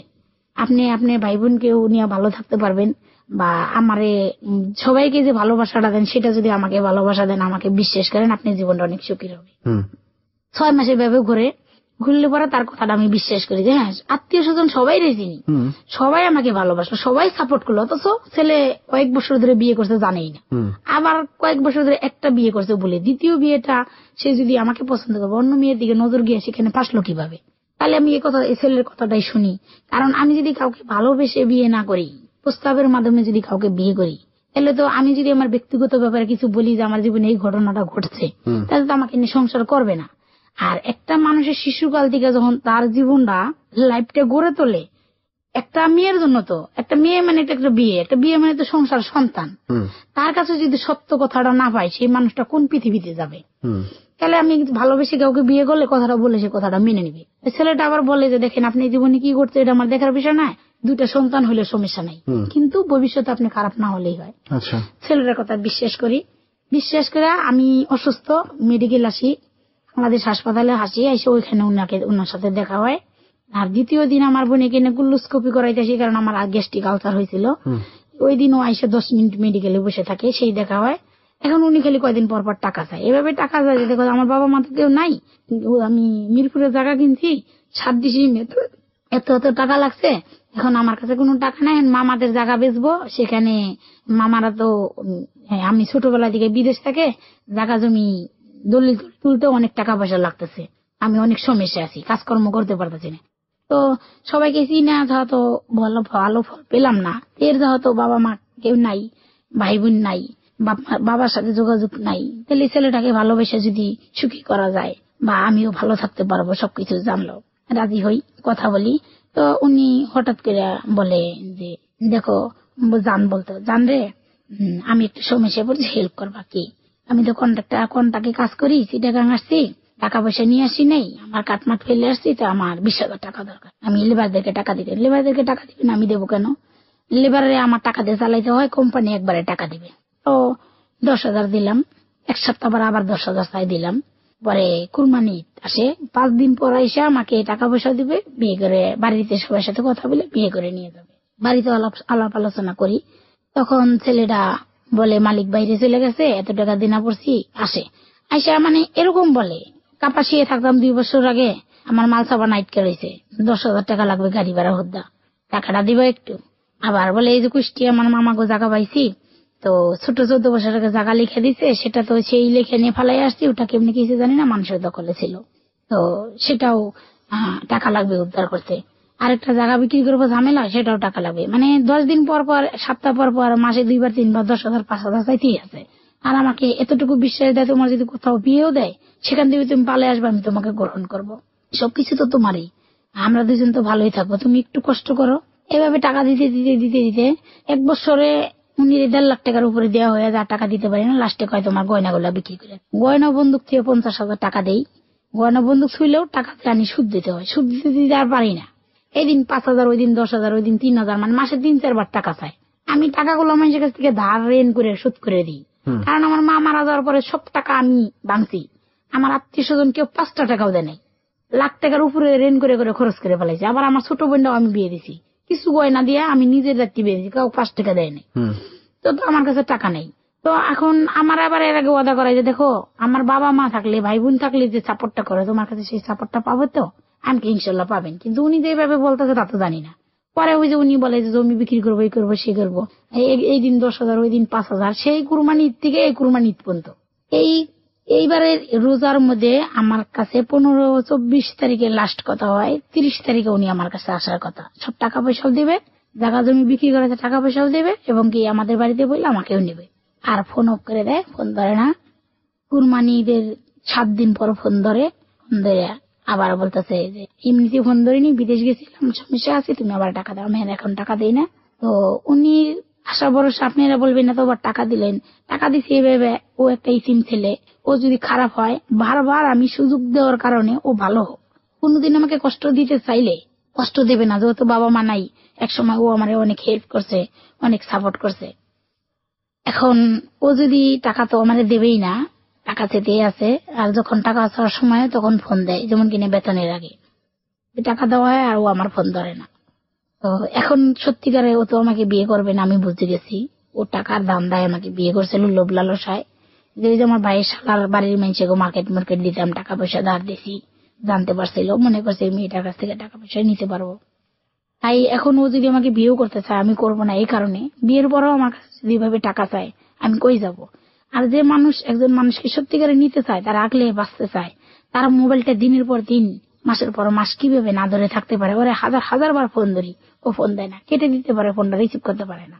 এই পর্যন্ত 2 লক্ষ টাকা নেওয়া হয়ে যায়, সুদে নিয়ে ঋণে নিয়ে দেই, ঋণে নিয়ে দেওয়া অফিসে। এর ভিতরে আমি ফান্ডের টাকা পাইতাম, মানুষ চাকরি ছাড়লে যে টাকাটা পায়, ওই টাকাটা তুইলা আমি আমার বোনের গয়না বানিয়ে দিতে, আমার কিছু গয়না বানাই, সে গয়না পর্যন্ত বন্দুক থুইয়া সুদে টাকা টানছি। কিন্তু সে 5 তারিখে আসবে, আমার আপুর সাথে, বোনের সাথে, তারপরে আমার ভাইয়ের সাথে, আমার মামির সাথে কথা বলে, সে আমার বিয়ে করবে। মানে তারিখ খালি দিতেই আছে মাসে 3-4টা, কিন্তু আসতেছে না। আর খালি এই সমস্যা পড়ছে টাকা দাও, ওই সমস্যা পড়ছে টাকা দাও, এটা লাইসেন্স করতেছে টাকা দাও, ওইটা লাইসেন্স করতে। কিন্তু বিশ্বাস করে টাকা দিতে দিতে এখন আর বিশ্বাস করতে পারতেছি না।